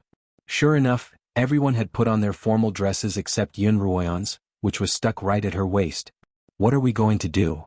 Madame Anne exclaimed exaggeratedly. How could it be too small? I told you to make it according to mother's measurements. Second miss, have you gotten fatter recently? Yun Ruoyan's appetite had been very good recently, and she was developing both horizontally and vertically. She had already progressed from a skinny girl to a muscular one. However, the last time the Yun matriarch had asked her to take her measurements, her waist hadn't been so slender. If it had been 3 months ago, she would have been able to put on the dress after starving for a meal. Now, however, Yun Ruoyan probably wouldn't be able to put it on even if she starved for an entire day. Yun Ruoyan sneered inwardly. The Yun matriarch was using such a low-level trick to tease her again. Was it really an illness that needed to be cured? Second, madam. Yun Ruoyan pointed at the dress. It's a good thing that grandmother thought to take it out and try it on today. If there were any problems with it, we could still change it. Wouldn't it have been terrible if we'd only discovered it 2 days later? The Yun matriarch's expression didn't look too good either. She had spent so much effort to come up with a new style that Xiaolan had drawn for her, but the resulting dress couldn't be worn. If she changed it any further, it would surely ruin the overall beauty of the dress. Daughter-in-law, what's wrong with you? Why don't you think about what you're doing? Look at your waist, it's as thin as a gourd. Can you even wear it? Madame An lowered her head and suddenly turned to Hongyu. Didn't I tell you to keep an eye on the clothing workshop? How could there be such a problem? Hongyu stared blankly for a moment before quickly recovering. She knelt on the ground and apologized profusely. I haven't been feeling well these past few days, so I haven't been to the workshop. Please forgive me, madam. Whenever there was a problem, the blame would always be placed on the servants.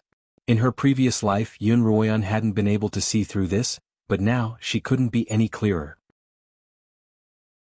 However, this Hongyu wasn't someone to be trifled with, and it would be quite interesting to take care of her.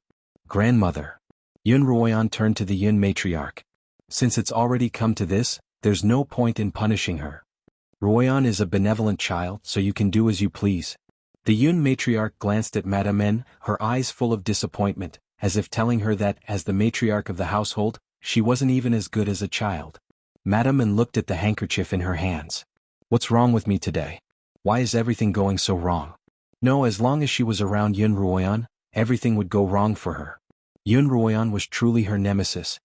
Thank you, Second Mississippi. Hongyu stood up and bowed to Yun Ruoyan, but her voice was still as arrogant as ever.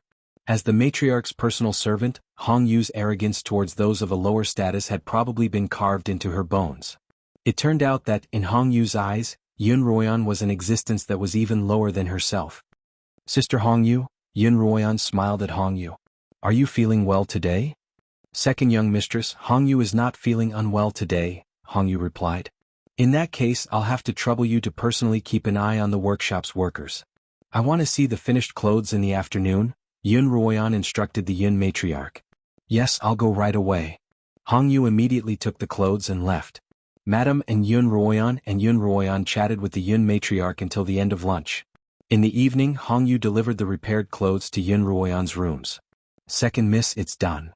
Hongyu handed the clothes to Yun Ruoyan, and Xilan placed them in front of Yun Ruoyan.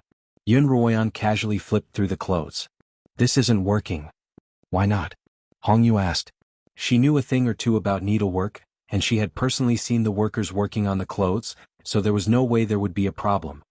There's a crease on the waist, Yun Ruoyan said, trying to nitpick. Redo it.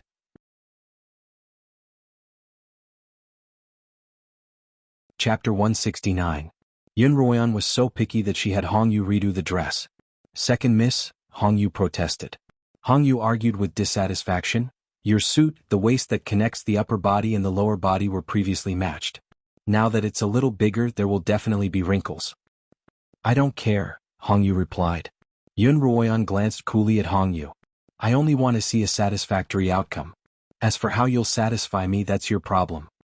But, second miss, just do whatever miss tells you to do. As a servant, you don't have so many buts. Hongyu was about to continue when Peony cut her off. Hongyu turned to look at Peony, who was staring at her with her head held high and chest puffed out. She didn't even look at Hongyu. It was only now that Hongyu realized that Ting Lanyuan was different from before. In the past, even Peony would have to bow and scrape in front of her, and Xilan wouldn't even dare to raise her voice. How could this second miss possibly put on such a show? Had her residence changed, or was it the Yun Manor's backyard that had changed?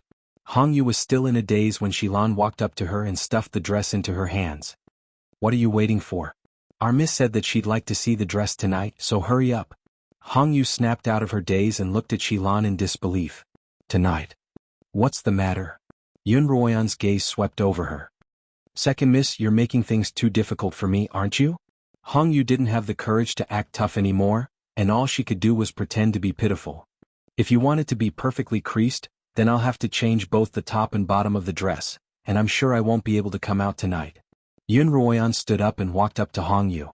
In the past, she'd been small and thin, as if a gust of wind could blow her away. She'd had to lower her head whenever she spoke to anyone, and she didn't have the bearing of a young miss at all.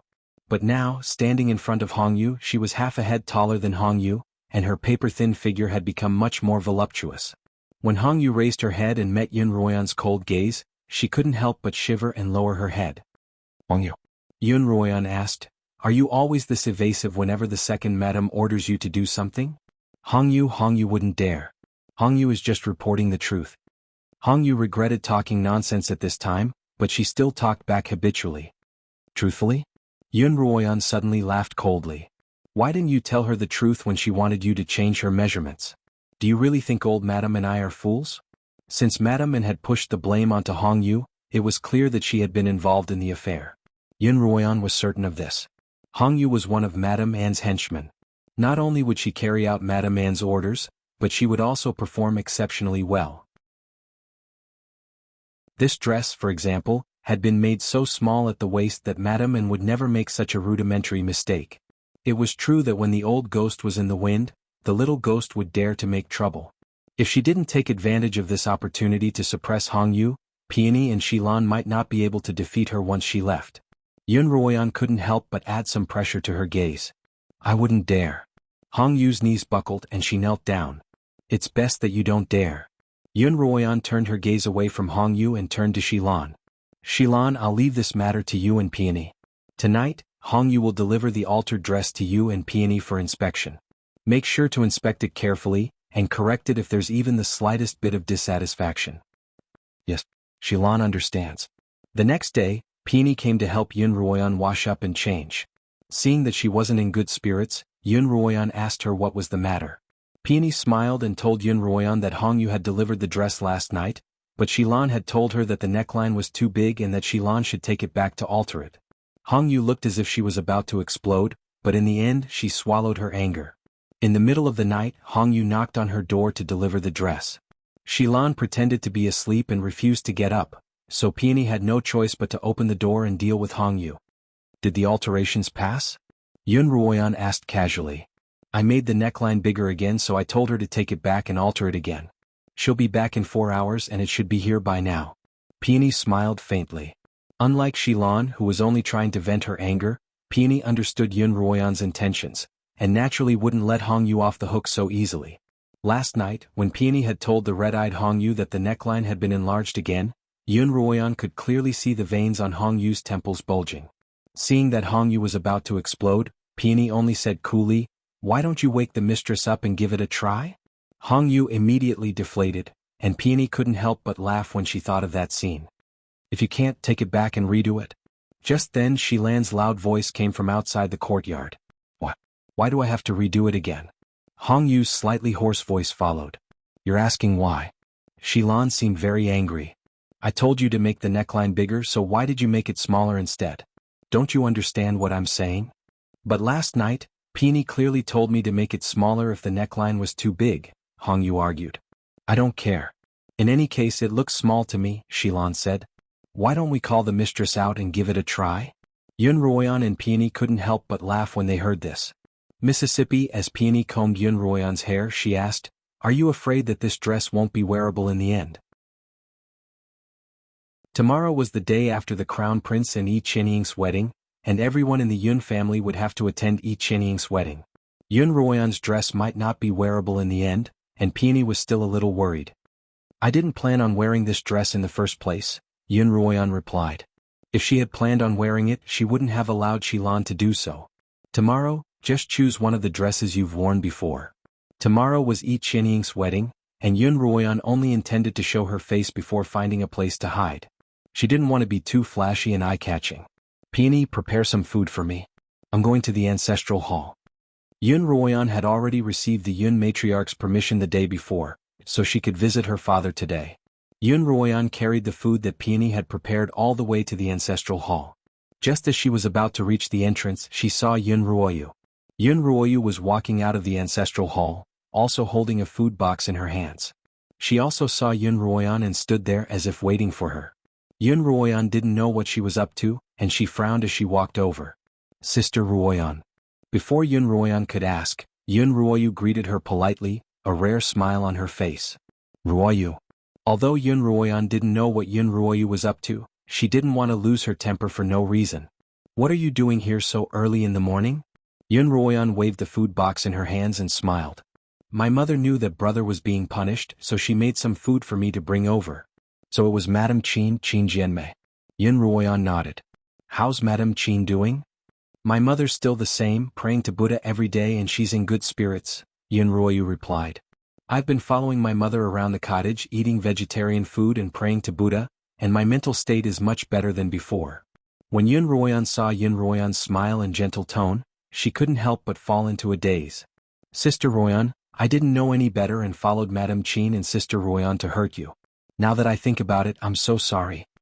Yunruoyu held the food box with both hands and said uneasily, My mother has been encouraging me to apologize to you in person.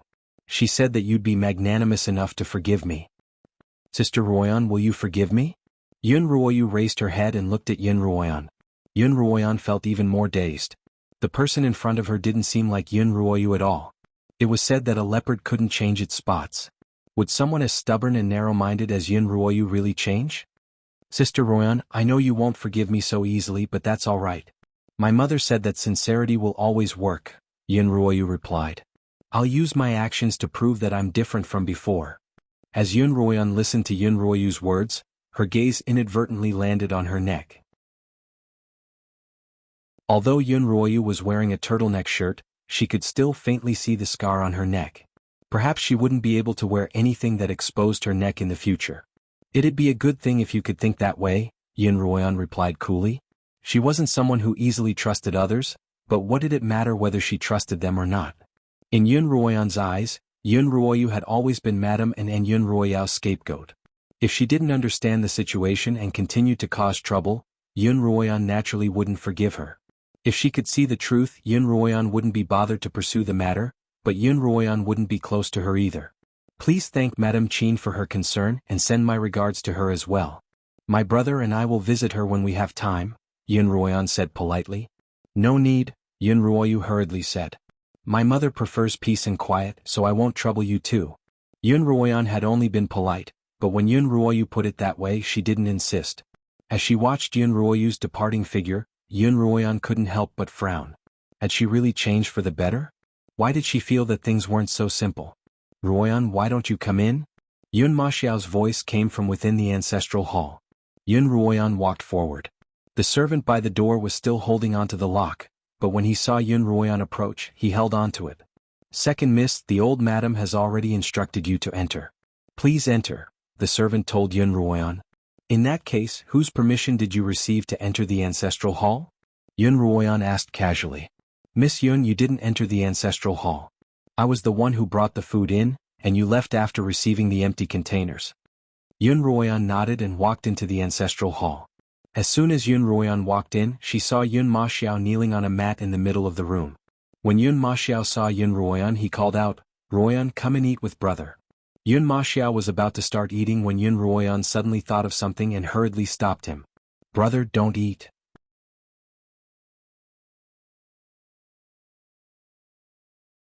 Chapter 170.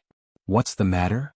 Yun Maxiao had already picked up a mouthful of food when he heard Yun Ruoyan's voice. He couldn't help but stop and look at Yun Ruoyao suspiciously. Yun Ruoyan quickly walked over. Without a word, she put down the food box in her hands, plucked out a small silver hairpin from her hair, and began testing the dishes one by one.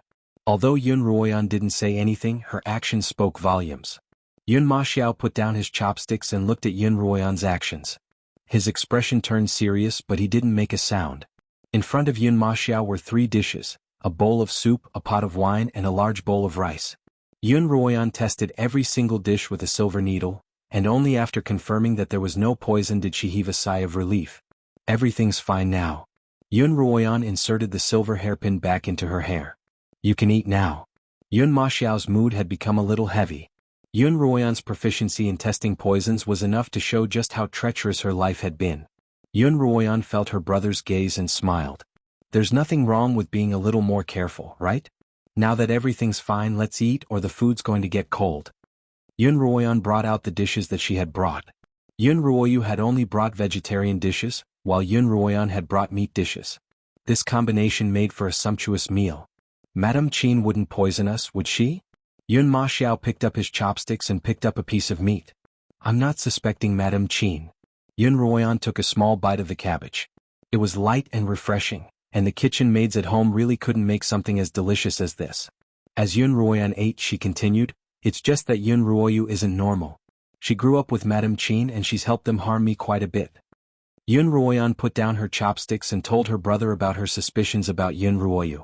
Although Yun Maxiao had a straightforward personality, he was just as cautious as Yun Ruoyan. Your suspicions aren't unreasonable and you should be more careful, Yun Maxiao continued. But after mother passed away, Madame Qin took care of both of us. You were too young to remember, but I'll definitely find an opportunity to repay her kindness. I understand, brother, Yun Ruoyan replied. If Ruoyu truly repents, I won't blame her for what happened in the past. After dinner, Yun Ruoyan packed up her belongings and left, while Yun Maxiao continued his seclusion in the ancestral hall. This little interlude was quickly forgotten by the siblings. Soon it was the day of Yi Qianying's wedding. The lake green dress had already been changed 7 or 8 times. When Xilan finally nodded and said it was fine, Hongyu was on the verge of tears. Hongyu hadn't had a good night's sleep for the past 2 days. She had been busy rushing between Tinglan Yuan and the clothing workshop.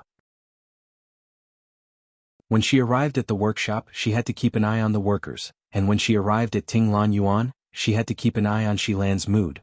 The owner of the clothing shop was also furious. How could there be such a way to modify clothes? This was clearly looking for trouble. Hongyu had no choice but to increase the repair fee. Hongyu couldn't get through to Xilan, and she didn't dare to provoke Yun Ruoyan, so she went to Madame N to complain. As soon as Madame N heard Hongyu's words, she knew that Yun Ruoyan was trying to intimidate her. She was already angry to begin with, and this incident only made her even angrier. I only told you to tamper with the dress.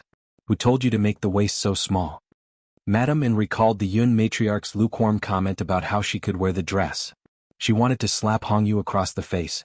Madam, you were the one who said that as long as that slut couldn't wear the dress, I could do whatever I wanted. Hongyu felt extremely aggrieved. How dare you talk back to me? Madame N suddenly stood up from her chair, her eyes wide.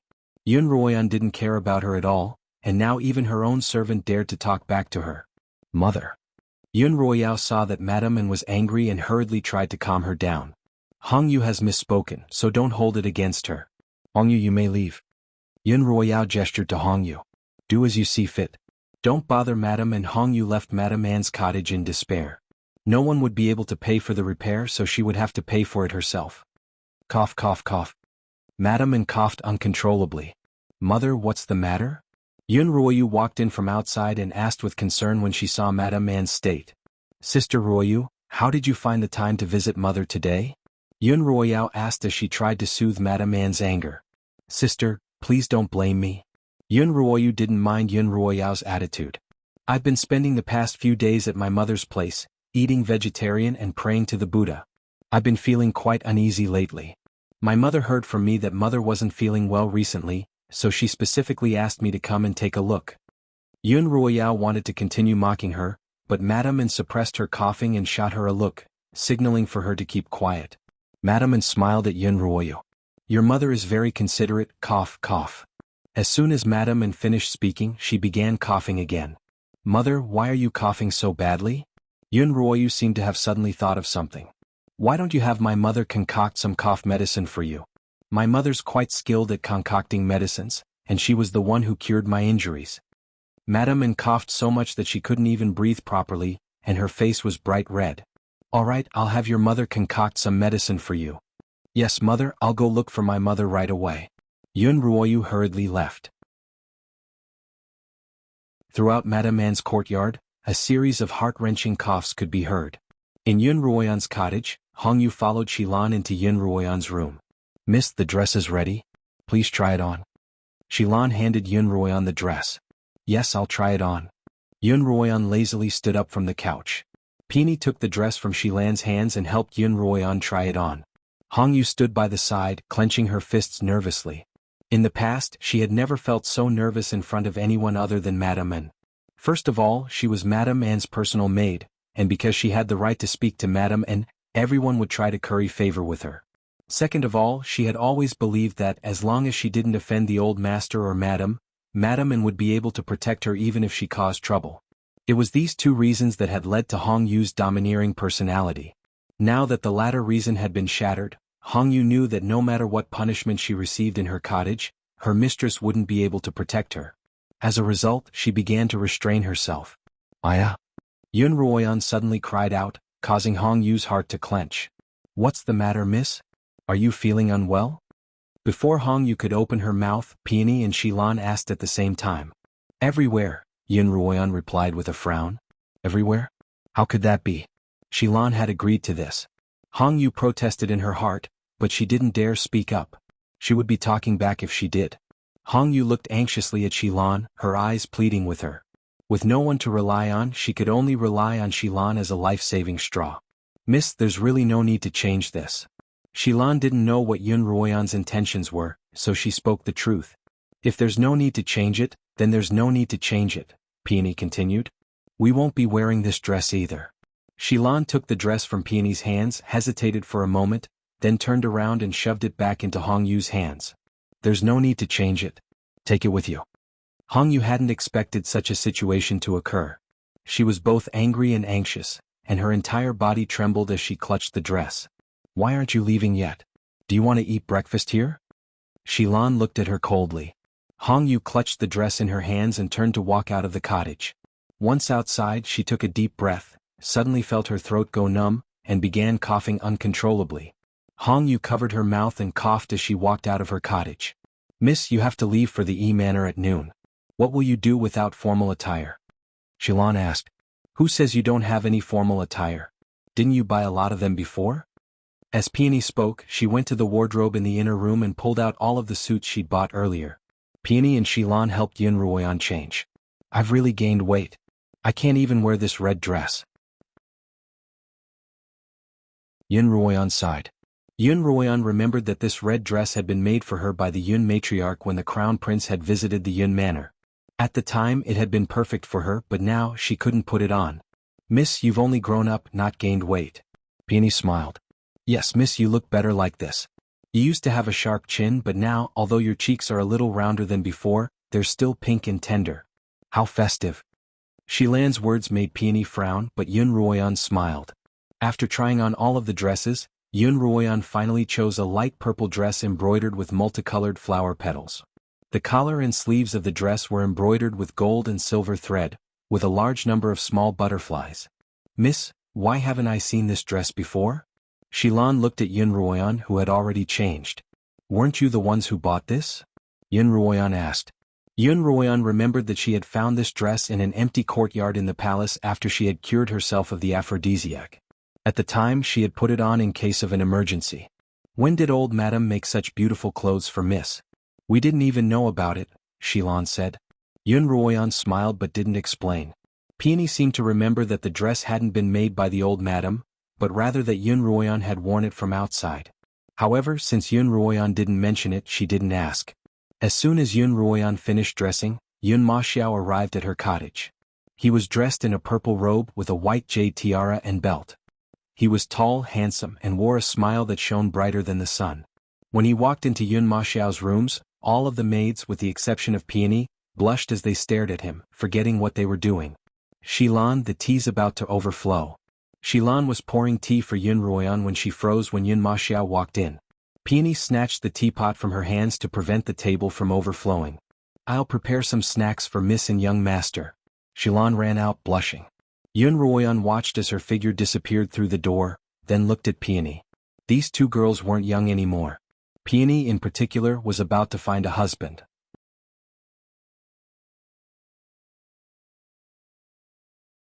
Chapter 171. At noon, a servant came to inform them that the carriage was already waiting at the gates, and that Xuanhuan and Yun Maxiao should hurry out. Xuanhuan and Yun Maxiao left the manor together. In the corridor leading to the manor's main entrance, the two of them bumped into the Yun matriarch. From afar, the Yun matriarch could tell that Xuanhuan's dress wasn't the lake green, pleated dress she had been wearing. When Xuanhuan arrived in front of her, the Yun matriarch asked, "Ruoyan, where did you get this dress from? This is the first time I've seen you wear it." "Yes, grandmother. This dress was made for me by the slaughtering king. It just so happened that there were some problems with the original dress, and even after I changed it, it still wasn't very comfortable, so I decided to wear it." Xuanhuan had discovered a new use for Liemo, as a shield. Whenever there was something she couldn't explain or didn't want to explain, she would blame it all on Liemo. Xuanhuan wasn't afraid that anyone would ask her about it. In fact, no one would dare to do so, given Liemo's status. Pei Zio, for example, had no choice but to swallow his anger when he thought that Liu Mo was the one who'd taught him a lesson. Yunlan had long since informed the Yun matriarch of the Slaughtering King's verbal engagement, and when she heard that Yun Ruoyan's dress was the Slaughtering King's handiwork, she was naturally elated. "Your Highness, you truly have a good eye. This dress combines the characteristics of both palace and common folk attire, making it both dignified and elegant," the Yun matriarch exclaimed. "I had a friend in the palace who loved embroidering these butterflies on her sleeves, and I'm sure the Slaughtering King learned from her," Yun Shi said as she looked at Yun Maxiao, who was walking on the other side of her. She saw his tall and dignified appearance. The Yun matriarch couldn't help but sigh inwardly. Although Lin Yueme was no longer around, she had left behind a pair of outstanding descendants for the Yun family. Yun Ruoyan and Yun Maxiao helped the Yun matriarch onto the carriage, but Madame An still didn't come out. The Yun matriarch was a little displeased. Just as she was about to have Xiaolan call her, Madame An walked out, supported by Yun Ruoyao and Yun Ruoyu. "Mother, I'm late," Madame An apologized to the Yun matriarch's carriage, supported by Yun Ruoyao and Yun Ruoyu. Xiaolan lifted the curtain, and the Yun matriarch saw Madame An's pale face through the window. She couldn't bring herself to reprimand her. "Why are you so sick?" Mrs. Liu asked. "Did you see a doctor?" "Yes," Madame An replied. "The physician said that it's just a cold and he'll be fine after some rest. I have my own body and I need to know how to cherish it. Qianying has always been close to you, so you have to show your face. After Qianying leaves, if you're not feeling well, come back early." The Yun matriarch gestured for Xiaolan to lower the curtains. "Let's go." Naturally, Yun Ruoyan and Yun Maxiao sat in the smallest carriage, while Madame and Yun Ruoyan and Yun Maxiao sat in the larger carriage in the middle. Yun Lan had left for court early in the morning, and he would head directly to the Crown Prince's manor to celebrate the wedding, rather than to the Yi Manor. 2 hours later, they arrived at the Yi Manor, which was located on the southern side of the capital. The Yi Manor was also bustling with activity. After all, the Crown Prince was marrying a concubine, which was quite a big deal in the capital. The Yun matriarch sat in a sedan chair, escorted by the matriarch of the Yi family to the main hall. Although the Yi family was no longer as famous as the Yun Manor, it had once been a large family with some history. From the outside, the Yi Manor wasn't any worse than the Yun Manors, but the gap between the two families was clear. The Yun Manor's corridors were all made of top-quality mahogany, and the servants regularly maintained them to prevent corrosion and dampness. Even after 100 years, they still looked as good as new. The Yi Manor's wooden corridors and railings were mostly damaged, and the color of the mahogany had darkened. The exotic flowers and plants in the Yun family's garden would never wither all year round. It was not even autumn yet, but the Yi family's garden was already yellow and withered. Compared to the Yun Manor's clear, bottomless waters, the Yi Manor's gardens were a murky yellow, and there wasn't a single fish to be seen. Yun Ruoyan couldn't help but think of Li Mo's Slaughtering King's manor. Although the Slaughtering King's manor gave her the impression that it was a messy mess, it was actually full of flowers and life. In particular, the pond of lotus flowers outside the small living room was filled with lotus pods. The fragrance was so fragrant that it was unforgettable. Even though the Lins didn't have a large family, they still spent quite a bit of money on the maintenance of their gardens. Lin Zainan's immortal garden, Lin Qingshan's bamboo garden, Lin Qingshua's peach garden, and even the Zhua siblings' temporary residence were all elegant and unique. No matter how large a family's legacy was, if it wasn't managed properly, it would eventually decline. The Yi Manor was already showing signs of decline. By the time they arrived at the main hall, there were already quite a few guests present.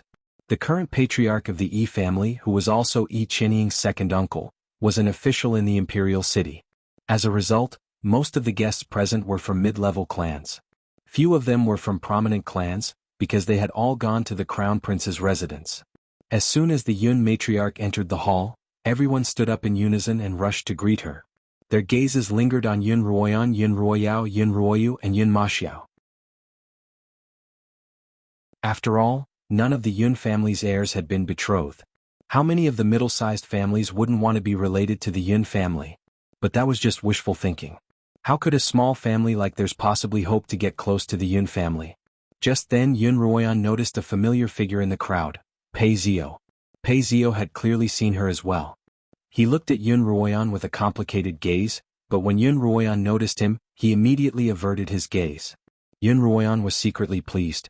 Although she hadn't been able to get rid of Pei Zio in one fell swoop, at least he wouldn't pounce on her as soon as he saw her. Although she hadn't physically harmed him, the psychological blow would likely take some time to recover. Not long after the Yun matriarch and the others took their seats, the head of the Yi family, Yi Mingjing, rushed in from outside to greet the Yun matriarch and madam, and these must be my nephew and nieces. Yi Mingjing looked at Yun Ruoyan's group, then his gaze landed on Yun Maxiao. You're already so big. Back then, when brother and I went to the Yun manor to fetch our bride, I even saw you. You were only this big back then in your mother's arms. Because he was so excited, Yi Mingjing's chubby face was flushed unnaturally, and his mustache was also sticking out.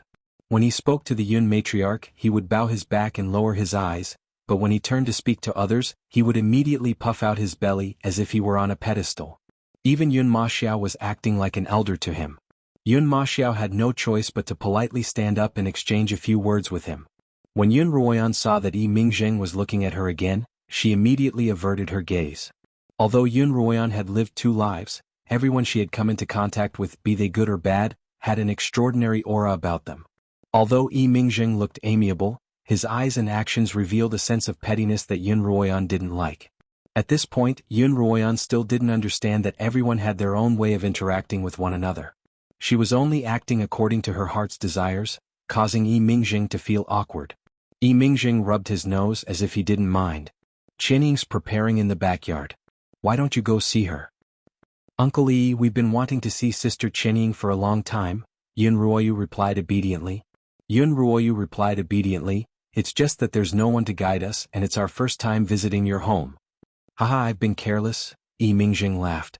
I'll have someone take you there right away. Logically speaking, Madam should have gone as well, but she really wasn't in the mood to do so. She'd already given Yi Mingjing her dowry, so she didn't tag along. Although Yun Ruoyan didn't want to go, she still had to keep up appearances. Under the guidance of a servant, Yun Ruoyan, Yun Ruoyu, and Yun Ruoyao all the way to Yi Qianying's bridal quarters. Yi Qianying had already put on her phoenix coronet and red cape. She sat on the red wedding bed like a meticulously carved puppet, not giving off the slightest sense of joy. When she heard that someone had arrived, Yi Qianying lifted her veil and sat on the bed with Yun Ruoyao and Yun Ruoyu, half joking about their relationship. Yun Ruoyan casually sat down on a stool by the side.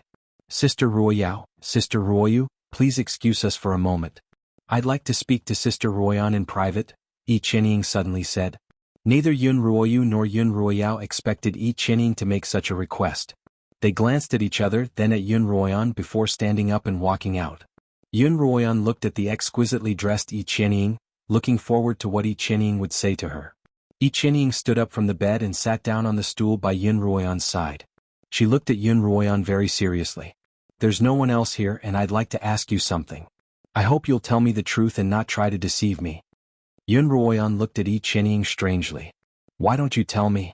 I'd also like to know what I have to hide from you. Did you frame Brother Zio at the Yichuan brothel? Yi Qianying asked. No, Yun Ruoyan replied without even thinking. Nonsense. Yi Qianying's tone suddenly turned serious. That morning I clearly saw you outside the Yichuan brothel. Yi Qianying didn't know that Yun Ruoyan had seen her as well. Oh! Yun Ruoyan exclaimed in surprise. You saw me? Which eye of yours saw me? Yi Qianying suppressed her anger. I saw you with both my eyes. Not only did you go to the Yichuan brothel, you were dressed as a man, and I even saw you save Hua, who had fallen from the brothel.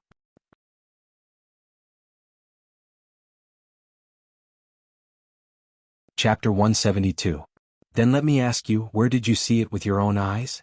Yun Ruoyan continued to ask shamelessly. Yi Qianying's chest heaved. I saw you at the gates of the Yichuan brothel. Why would you appear at the gates of the Yichuan brothel? I followed you there, Yi Qianying replied. That morning I was on my way to the Yi manor when I saw you walking alone on the streets, acting suspiciously, so I followed you all the way to the Yichuan brothel. Yi Qianying looked at Yun Ruoyan as if to say, are you speechless? How laughable. Yun Ruoyan smiled coldly. These past few days I've always been with my brother and I've never left the house by myself. Both my servants and my coachman can attest to that. If you want to frame me, at least come up with a better plan. What do you mean by that? Frame me? Yi Qianying frowned. What do you mean by framing? Yun Ruoyan sneered. You were the one who framed Pei Zio, and now you're trying to frame me. It was you. You're the one who framed Brother Zio. You're the one who framed me. Xianxia suddenly stood up from her chair, exasperated. What's wrong? Did I hit the nail on the head? Xuanhuan also stood up. She was a head taller than Xianxia, and her aura was overwhelming. You and Pei Zio were originally in love with each other. At first he was very protective of you, but as time went on, he began to treat you coldly. You held a grudge against him, so you tried to use that aphrodisiac to make love to him at the flower viewing party, but you ended up with the crown prince instead. Xuanhuan released her aura as she approached Xianxia step by step. Xianxia was forced to take a few steps back. She opened her mouth to retort, but Xuanhuan didn't give her a chance. Not only was Pei Zio unwilling to take the blame for you, he even found evidence that you were in cahoots with the crown prince. It was only because of him that the crown prince had no choice but to marry you. Xuanhuan's every word was like a hand mercilessly tearing open the scars in Xianxia's heart, then mercilessly sprinkling salt on them. You like Pei Zio and want to marry him, but he thinks you're dirty. You hated him, so you thought of a way to dirty him. You're lying. I didn't. Xianxia screamed. It was you. You framed Brother Zio, you dirted him. Xianxia had expected Xuanhuan to deny it, but she hadn't expected Xuanhuan to shift the blame onto her. What she hadn't expected even more was that Xuanhuan could make a lie sound truer than the truth. Meh. Xuanhuan glared at Xianxia. Why would I do that? What grudge do I have with Pei Zio that requires me to use such a method to harm him? Whether it's killing or harming people, there's always a motive. May I ask what's my motive for framing Pei Zio? Xuanhuan's question stumped Xianxia, because she hadn't considered it before. Pei Zio had indeed been harmed by Xuanhuan, but what was her reason for doing so?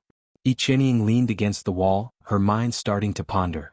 That day Xuanhuan had clearly gone to watch the show, knowing that something was about to happen. Furthermore, she had personally witnessed Xuanhuan save that ugly girl who should have been doomed. If not for the fact that Xuanhuan was involved, there would have been no reason for her to save that ugly girl. After all, a life-saving pill was far more valuable than a lowly life. As a result, Xianxia was certain that Xuanhuan was the mastermind behind Pei Zio's death. However, to use such a method to frame a man would only be possible if there was some sort of grudge between the culprit and Xuanhuan. But other than the conflict in the imperial territory, Xuanhuan and Pei Zio really didn't have any other grudges. Based on this line of thought, Xianxia was indeed much more suspicious than Xuanhuan. What was going on? Xianxia's entire body trembled, and sweat began to bead on her forehead. Could it be that I'm mistaken? No, I clearly followed her to the Yichuan brothel, and I saw her save that ugly girl with my own eyes. But there's no reason for her to frame me. As if possessed, Xianxia struggled with these two questions. Xuanhuan didn't rush her, allowing her to think slowly. No matter how hard she tried, she wouldn't be able to figure out that the grudge between her and Pei Zio had transcended time and space. Just then Xuanhuan suddenly felt a hidden aura in the room. That aura had appeared suddenly, only for a moment, and then quickly disappeared. Xuanhuan frowned. There was only one possibility for such a situation to occur. There was someone hiding in the room. That person had been concealing their aura all along, but because they had been too agitated just now, their aura had suddenly leaked out. Who could be hiding in Xianxia's room? Pei Zio.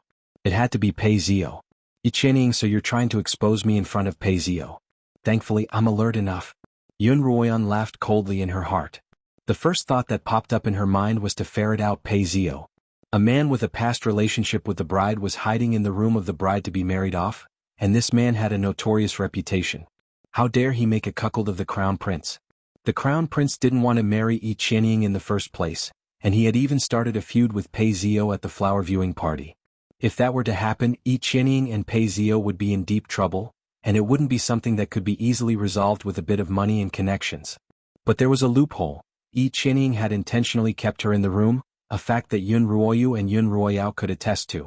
If Xianxia had an affair with Pei Zio, why would she have kept her alive?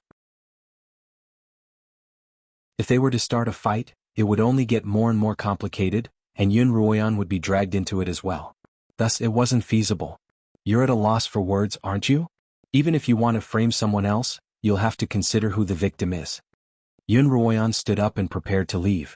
As she walked to the door, she suddenly stopped, turned around, and said to Xianxia, "As sisters, let me give you a piece of advice. Don't cheat on each other." As Yun Ruoyan spoke, she stared straight at a cabinet opposite her. Coincidentally, Pei Zio was also looking at her through a crack in the cabinet, and the feeling of their eyes meeting caused Pei Zio to break out in a cold sweat. When Yun Ruoyan finally left, Pei Zio let out a long sigh of relief. His reputation had already been tarnished beyond repair, and it couldn't get any worse. When Pei Zio opened the cabinet door and walked out, Yi Qianying was still leaning against the wall in a daze. Pei Zio glanced at Yi Qianying coldly and turned to leave without another word. "Brother Zio." Yi Qianying came to her senses and hurriedly blocked Pei Zio's path. "Get out of my way!" Pei Zio shouted. "Brother Zio, believe me, I didn't set you up. It was Yun Ruoyan." Yi Qianying grabbed Pei Zio's hand tightly. "Why would she want to set me up? Tell me, what's her reason for doing this?" Pei Zio looked at Yi Qianying. I. Yi Qianying was speechless. This was an unsolvable problem for both Yi Qianying and Pei Zio. As the saying went, the heavens were right, and the time for retribution had yet to arrive. "You can't tell me, can you?" Pei Zio reached out and pried Yi Qianying's hand off his arm. "I can't tell you either, so you should just obediently be the crown princess and stop messing around." "I don't want to."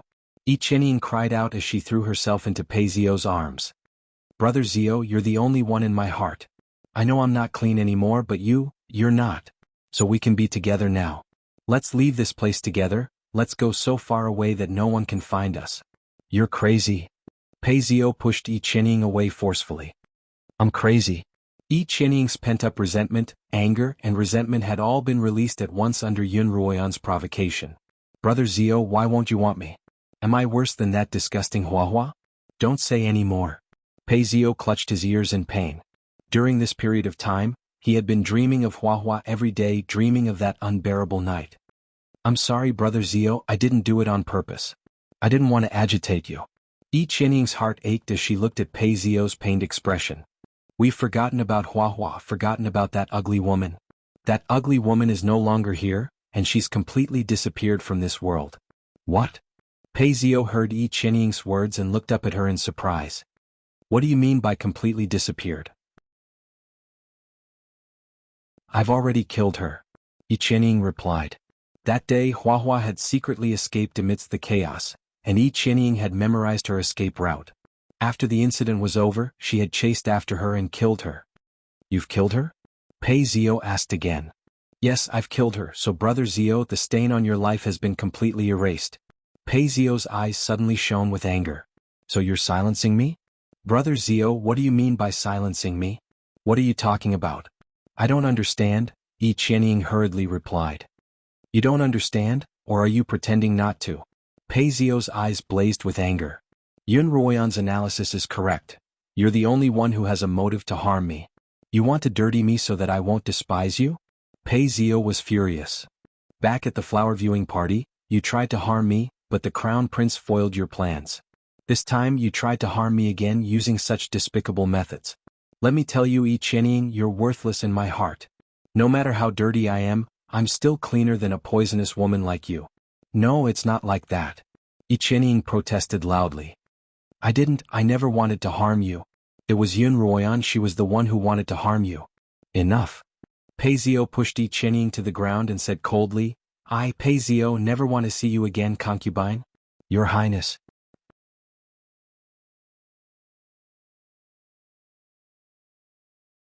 Chapter 173. Pei Zio had previously thought that Liu Mo had taught him a lesson, but now he felt that it was more likely that Yi Qianying had framed him. Under Yun Ruoyan's guidance, Pei Zio felt that both of them had a reason to frame him, and the only person he didn't suspect was Yun Ruoyan. However, the person who had framed him was none other than Yun Ruoyan. At first, Yun Ruoyan had wondered why Pei Zio would appear in the Manor, but now it seemed that Yi Qianying had brought him here to expose her. Yun Ruoyan was secretly delighted. This was the first time she had experienced the thrill of controlling a person's heart. After this incident, Yun Ruoyan realized that torturing someone wasn't just about physical abuse. The highest level of abuse was to inflict mental torture. She had once wanted to kill Pei Zio and Yi Qianying directly, but she hadn't been able to find a suitable opportunity. She had been anxious about this, but now she was completely at ease. Killing them would be too lenient, but torturing them to death would make up for all that she and the Yun and Lin families had suffered in her past life. When it was almost noon, the crown prince's entourage finally arrived. Everyone gathered at the gates, waiting for the auspicious hour to arrive. Although it was only a concubine, it was still the crown prince's first official wedding, and the entourage was quite grand. Dressed in a bright red robe, the crown prince stood in front of the manor's gates, flanked by two young men of extraordinary bearing. One of them was the second prince, xuanhuan, whom Xuanhuan had met once before. He was also dressed in a red robe, slightly lighter in color than xianxiao's, but it gave off a delicate and alluring aura. His lips were red, his teeth white, and his eyes were long and slender. His every frown and smile was a charming sight to behold. Even some of the young men present couldn't help but fall in love with him. What a demon, Xuanhuan thought. There was another man whom Xuanhuan didn't recognize. He looked younger than Xuanhuan, but he was dressed in a black robe. His expression was solemn and his occasional smile was cold. "Brother, who's that frosty face?" Xuanhuan turned to her brother, only realizing that her brother was even more unfamiliar with the ways of the capital than she was, and there was no point in asking him about it. To Xuanhuan's surprise, Xuanhuan actually recognized that person. "He's the fourth prince, Xianxia," Xuanhuan replied. "He's the fourth prince," Xuanhuan exclaimed. Of the four princes of the kingdom of Li, the fourth prince was the most special. It was said that he was the illegitimate son of Li Xiu and the daughter of the chancellor of the martial world, Dong Tiehe, while he was traveling incognito. The eldest daughter of the Dong family was unaware of Li Xiu's true identity. Later, Miss Dong got pregnant and gave birth to a child. Li Xiu told her that he wanted to take her as his concubine. However, Miss Dong was a very fierce woman. Not only did she refuse to enter the palace, but she also refused to let her children enter the palace. On one hand, it was because of Miss Dong's unyielding attitude. On the other hand, due to the Dong family's status in the martial arts world, Li Xiu had no choice but to compromise and let the royal bloodline wander outside. It wasn't until Li Xianxia was 10 years old that Miss Dong succumbed to a serious illness and passed away. Li Xiu, with Dong Tiehe's approval, finally allowed Li Xianxia to return to the clan. Even though Li Xianxia had returned to the Dong clan, he rarely returned to the imperial palace. As a result, while everyone knew of the existence of the fourth prince, Li Xianxia, very few had ever seen him in person. Xuanhuan hadn't expected to meet this legendary figure today, and even more surprising was that Xuanhuan actually knew him. After hearing Xuanhuan's words, Xuanhuan looked at Li Xianxia again. Indeed, he bore some resemblance to his brothers, especially his long, narrow eyes. Xuanhuan muttered to herself that the Li family's bloodline was far too strong. Everyone with the surname Li had long eyebrows and narrow eyes, and even Li Mo was no exception. "Brother, how did you know the fourth prince?" Xuanhuan asked. Xuanhuan opened his mouth to reply, but the ceremonial official announced, "The auspicious hour has arrived and the bride is ready to leave." Yi Qianying, dressed in a phoenix coronet, was escorted out by a matron of honor. Li Qianxiao had already accepted the fact that he was going to marry Yi Qianying, so he pretended to be happy. The matron of honor handed Yi Qianying's hand to Li Qianxiao. According to the customs of the Li kingdom, the two newlyweds had to kneel to their parents in front of the main entrance. Because of Li Qianxiao's status as the crown prince, only Yi Qianying knelt. Li Qianxiao only bowed slightly to the Yun matriarch and Yi Jingming. The Yun matriarch personally helped Yi Qianying up and gave her some instructions. The Yi couple were so happy that they couldn't stop smiling. Given the Yi family's current situation, it was truly a blessing to be able to establish a relationship with the imperial family. However, Xuanhuan felt very uncomfortable. Two pairs of eyes were staring at her at the same time, one from Li Qianhuan and the other from the bridegroom, Li Qianxiao. Xuanhuan could sense that Li Qianhuan was looking at her suspiciously, and she returned his gaze. When their eyes met, Li Qianhuan suddenly flashed her a smile that was even more beautiful than a flower, causing goosebumps to rise all over Xuanhuan's body. Compared to Li Qianhuan, Li Qianxiao's gaze made Xuanhuan feel even more uncomfortable. In front of so many people, the bridegroom wasn't looking at his bride, but at her from time to time. Noticing Li Qianxiao's gaze, Xuanhuan stepped forward and shielded Xuanhuan with his tall body. At the end of the ceremony, the bride shall board the sedan. Li Qianxiao took Yi Qianying's hand and escorted her into the sedan.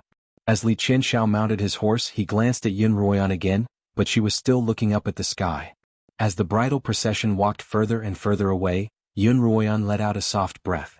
She recalled what Xuanhuan had said earlier, that he had unintentionally overheard a conversation between the crown prince and the second prince at the Yun matriarch's birthday banquet, and that the two of them had discovered that the birthmark on her face was showing signs of healing. As she thought of this, Xuanhuan couldn't help but rejoice inwardly. Thankfully, she had Li Mo as her shield, and if she encountered a ghost, she would be able to block the Buddha. "Qianying's finally settled," the Yun matriarch exclaimed. "That's right. At least the Yun family can answer to her deceased mother," Madame An chimed in. After sending off the bridal procession, Yi Jingming invited everyone into the manor to take their seats. Yun Ruoyan had planned to accompany the Yun matriarch back to the manor after the banquet, as well as hand over the list of herbs that she and Xiuqiu had agreed upon, but one of Yun Lan's servants came to inform Yun Maxiao, Yun Ruoyao, and Yun Ruoyu that they were to head to the Crown Prince's manor immediately. The main venue of the wedding banquet was the Crown Prince's manor, and Yun Ruoyan's party would represent the Yun family at the Yi manor. How could Yun Lan give up an opportunity to show his face in front of the nobles? Yun Ruoyan had wanted to feign illness and not go, but Yun Maxiao had been back in the capital for quite some time now, and hadn't had a chance to show his face in front of the nobles yet. This was undoubtedly a good opportunity. Yun Maxiao knew that Yun Ruoyan didn't want to go, so he told her not to. Yun Ruoyan shook her head. Her only brother was Yun Maxiao, and she wanted to accompany him. As a result, the Yun matriarch and Madame An remained at the Yi manor, while Yun Ruoyan's party headed to the Crown Prince's manor. By the time Yun Ruoyan's party arrived at the Crown Prince's manor in a carriage, the bridal procession had finally arrived at the entrance. They alighted from the carriage and blended in with the crowd, waiting for the newlyweds to enter the manor before following them into the manor. The Crown Prince's manor was lavishly decorated, something that the Yun manor couldn't even begin to compare to. Led by a servant, the party arrived at the manor's main hall, where Yun Lan was chatting happily with a group of people. The party bowed to Yun Lan, who sent Yun Ruoyao and Yun Ruoyu off to play with acquaintances, leaving Yun Maxiao and Yun Ruoyan behind. "This is the General-in-Chief who supports the Empire, General Lin." Yun Lan introduced them to a white-haired general. "This is my son and daughter, Yun Maxiao and Yun Ruoyan. Official Yun's son and daughter are both dragons and phoenixes among men." General Lin couldn't help but stroke his beard in admiration when he saw that both Yun Maxiao and Yun Ruoyan had an extraordinary bearing. He then joked, "You're already so grown up, but this is your first time meeting official Yun. Are you afraid that someone might steal them from you?" "I'm not the one who wants to hide them." Yun Lan laughed. "Xiao is under General Huang Zhang's tutelage, and he's only just returned from the army. Ruoyan's health has been poor since she was a child, and she's only recovered this year." General Lin turned his gaze to Yun Maxiao and said with admiration, "I've heard General Huang mention young Master Yun. The younger generation will surpass us in time." "I won't hide it from you, General Lin," Yun Lan replied. "Xiao plans to find a job in the capital after returning from the army, and I'll be counting on you to take care of him." "Of course." General Lin smiled. Yun Lan introduced Yun Maxiao to 4 or 5 high-ranking officials, some of whom were civil and some of whom were military. They had a say in the appointment and dismissal of officials, and Yun Lan was paving the way for Yun Maxiao. "Official Yun, I heard that your son has returned. Why didn't you introduce him to me?" Rong Tianling walked over and asked politely. Ever since the incident with Rong Yuehong, the Rong and Yun families had been at loggerheads, and Rong Tianling and Yun Lan had been at loggerheads at court. Rong Qianling's sudden appearance couldn't have been anything good, but he still had to put on a front. "Xiao, this is Rong Tianling." Yun Lan smiled and introduced him to Rong Tianling. "This is my son Yun Maxiao, who's been in the army all this time. Please take good care of him in the future." Yun Ruoyan had been by Yun Lan and Yun Maxiao's side the entire time, and Yun Lan would bring her along during the introductions. Yun Ruoyan didn't want to stand out, so she kept her head low and didn't speak unless it was absolutely necessary. Everyone only glanced at her curiously because of her reputation, before turning their attention back to Yun Maxiao. But even though Rong Tianling was speaking to Yun Lan, his gaze would occasionally drift coldly toward Yun Ruoyan. In Rong Tianling's heart, Yun Ruoyan was the murderer of his daughter, and he wanted nothing more than to kill her to avenge Rong Yuehong.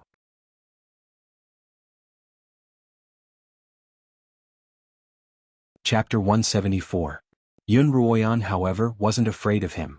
She let her mind wander off as she pleased.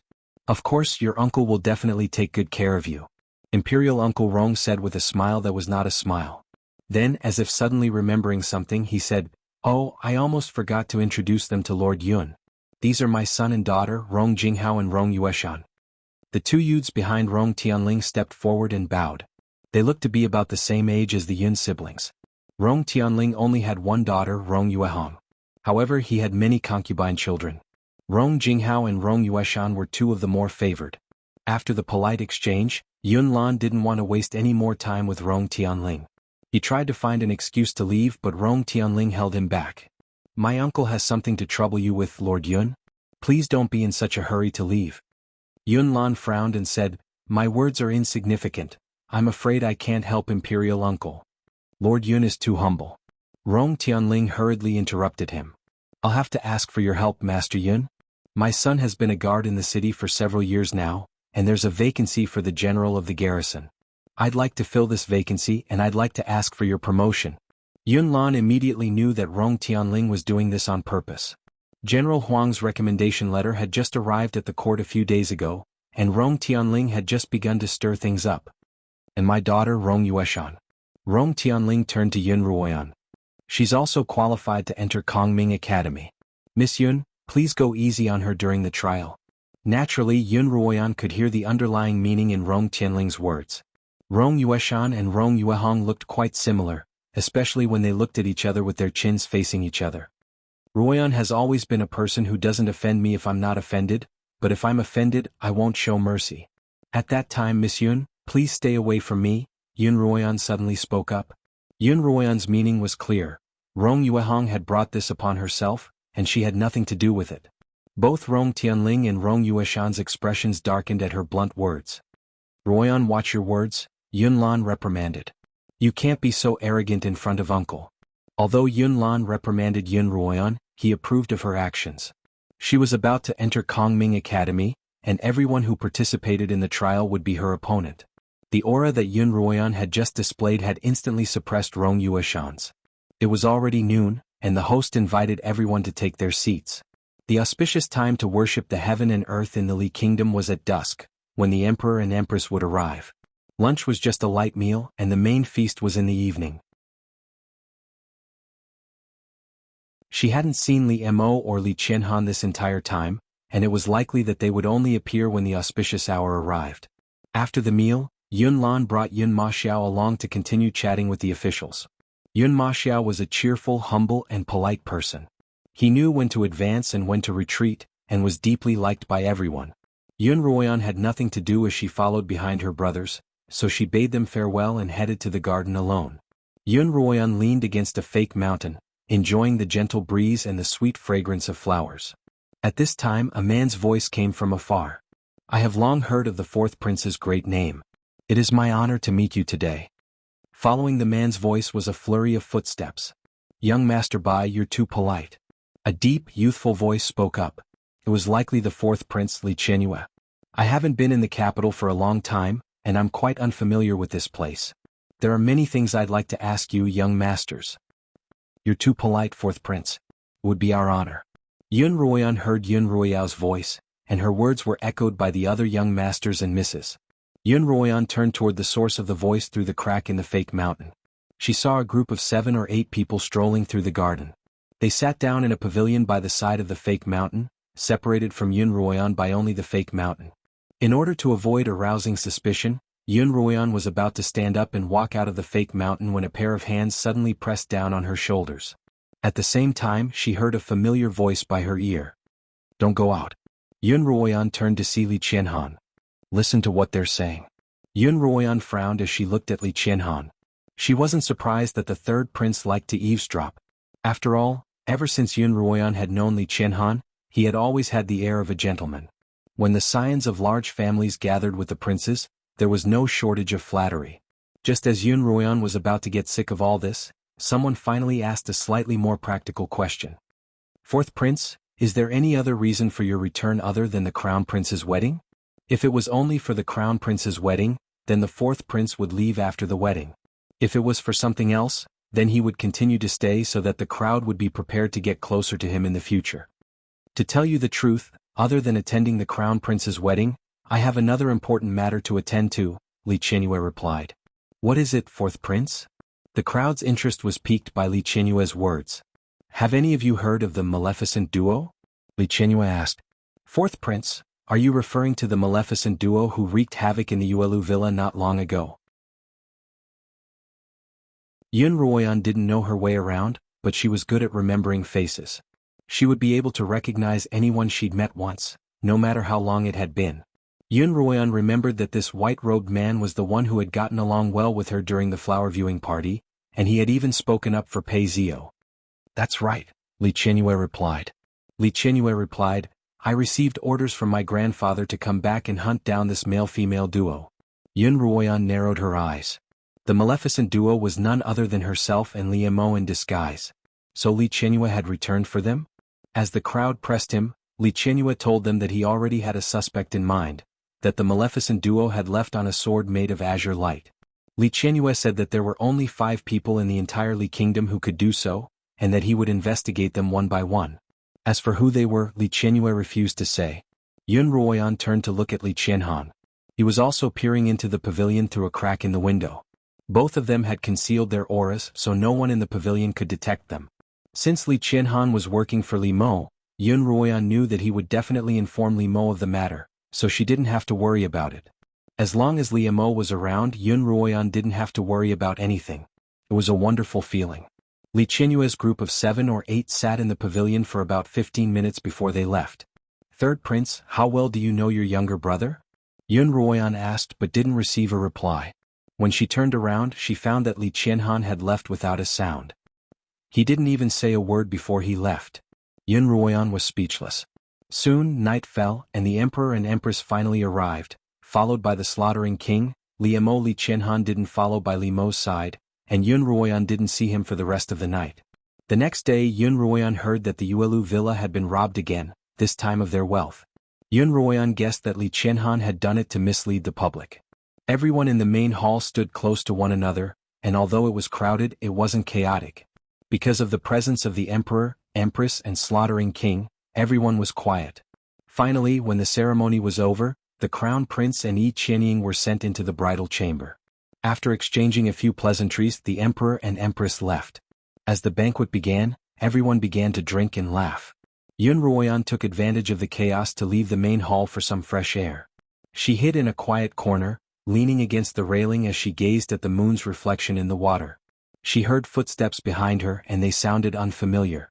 Xuanhuan turned around to see a bewitching smile. Xianxia. In front of the manor, Xianxuan's smile had left a deep impression on Xuanhuan, and it wasn't a good one. Xuanhuan was a straight woman at heart, and she couldn't accept a man who was even more feminine than she was. Just as Xuanhuan was in a daze, Xianxuan walked up to her. Miss Yun, your dress is so beautiful. May I ask which boutique it's from? Xuanhuan was just about to bow and say a few more pleasantries before leaving when Xianxuan suddenly asked about her dress. I don't know which boutique it was from, but the slaughtering king gave it to me. Xuanhuan didn't want to waste any more time, so she brought up Li Mo. Xianxuan frowned imperceptibly before smiling. I didn't expect you to have such good taste, uncle, who never changes his clothes. Li Mo always wore a black robe, and even if he changed it, it wouldn't make a difference. In fact, he really did look like he never changed his clothes. Xuanhuan couldn't help but smile. It's just that your veil isn't a good match, Xianxuan commented. Xuanhuan was wearing a phoenix floral veil today, and it matched her dress perfectly, both in color and style. The highlight of your dress is the hundreds of flowers embroidered on your sleeves and skirt. If your veil were to match the flowers in a butterfly pattern, it would be perfect, Xianxuan explained. You're right, Second Prince. The people of the Li Kingdom were very particular about their attire, and Xuanhuan couldn't help but feel ashamed of herself. In the Great Hall, the officials, knowing that Li Mo wouldn't lose his cool over such a joyous occasion, bravely toasted him. Li Mo calmly drank a round of wine before raising his head to see Xuanhuan sneaking out of the hall.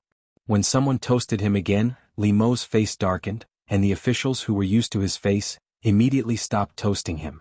Li Mo also walked out of the Great Hall. Following Xuanhuan's scent, he found her leaning against the railing, laughing and chatting with Xianxuan. Li Mo's face darkened once more. How could this woman be so careless? Had she completely ignored his previous warning?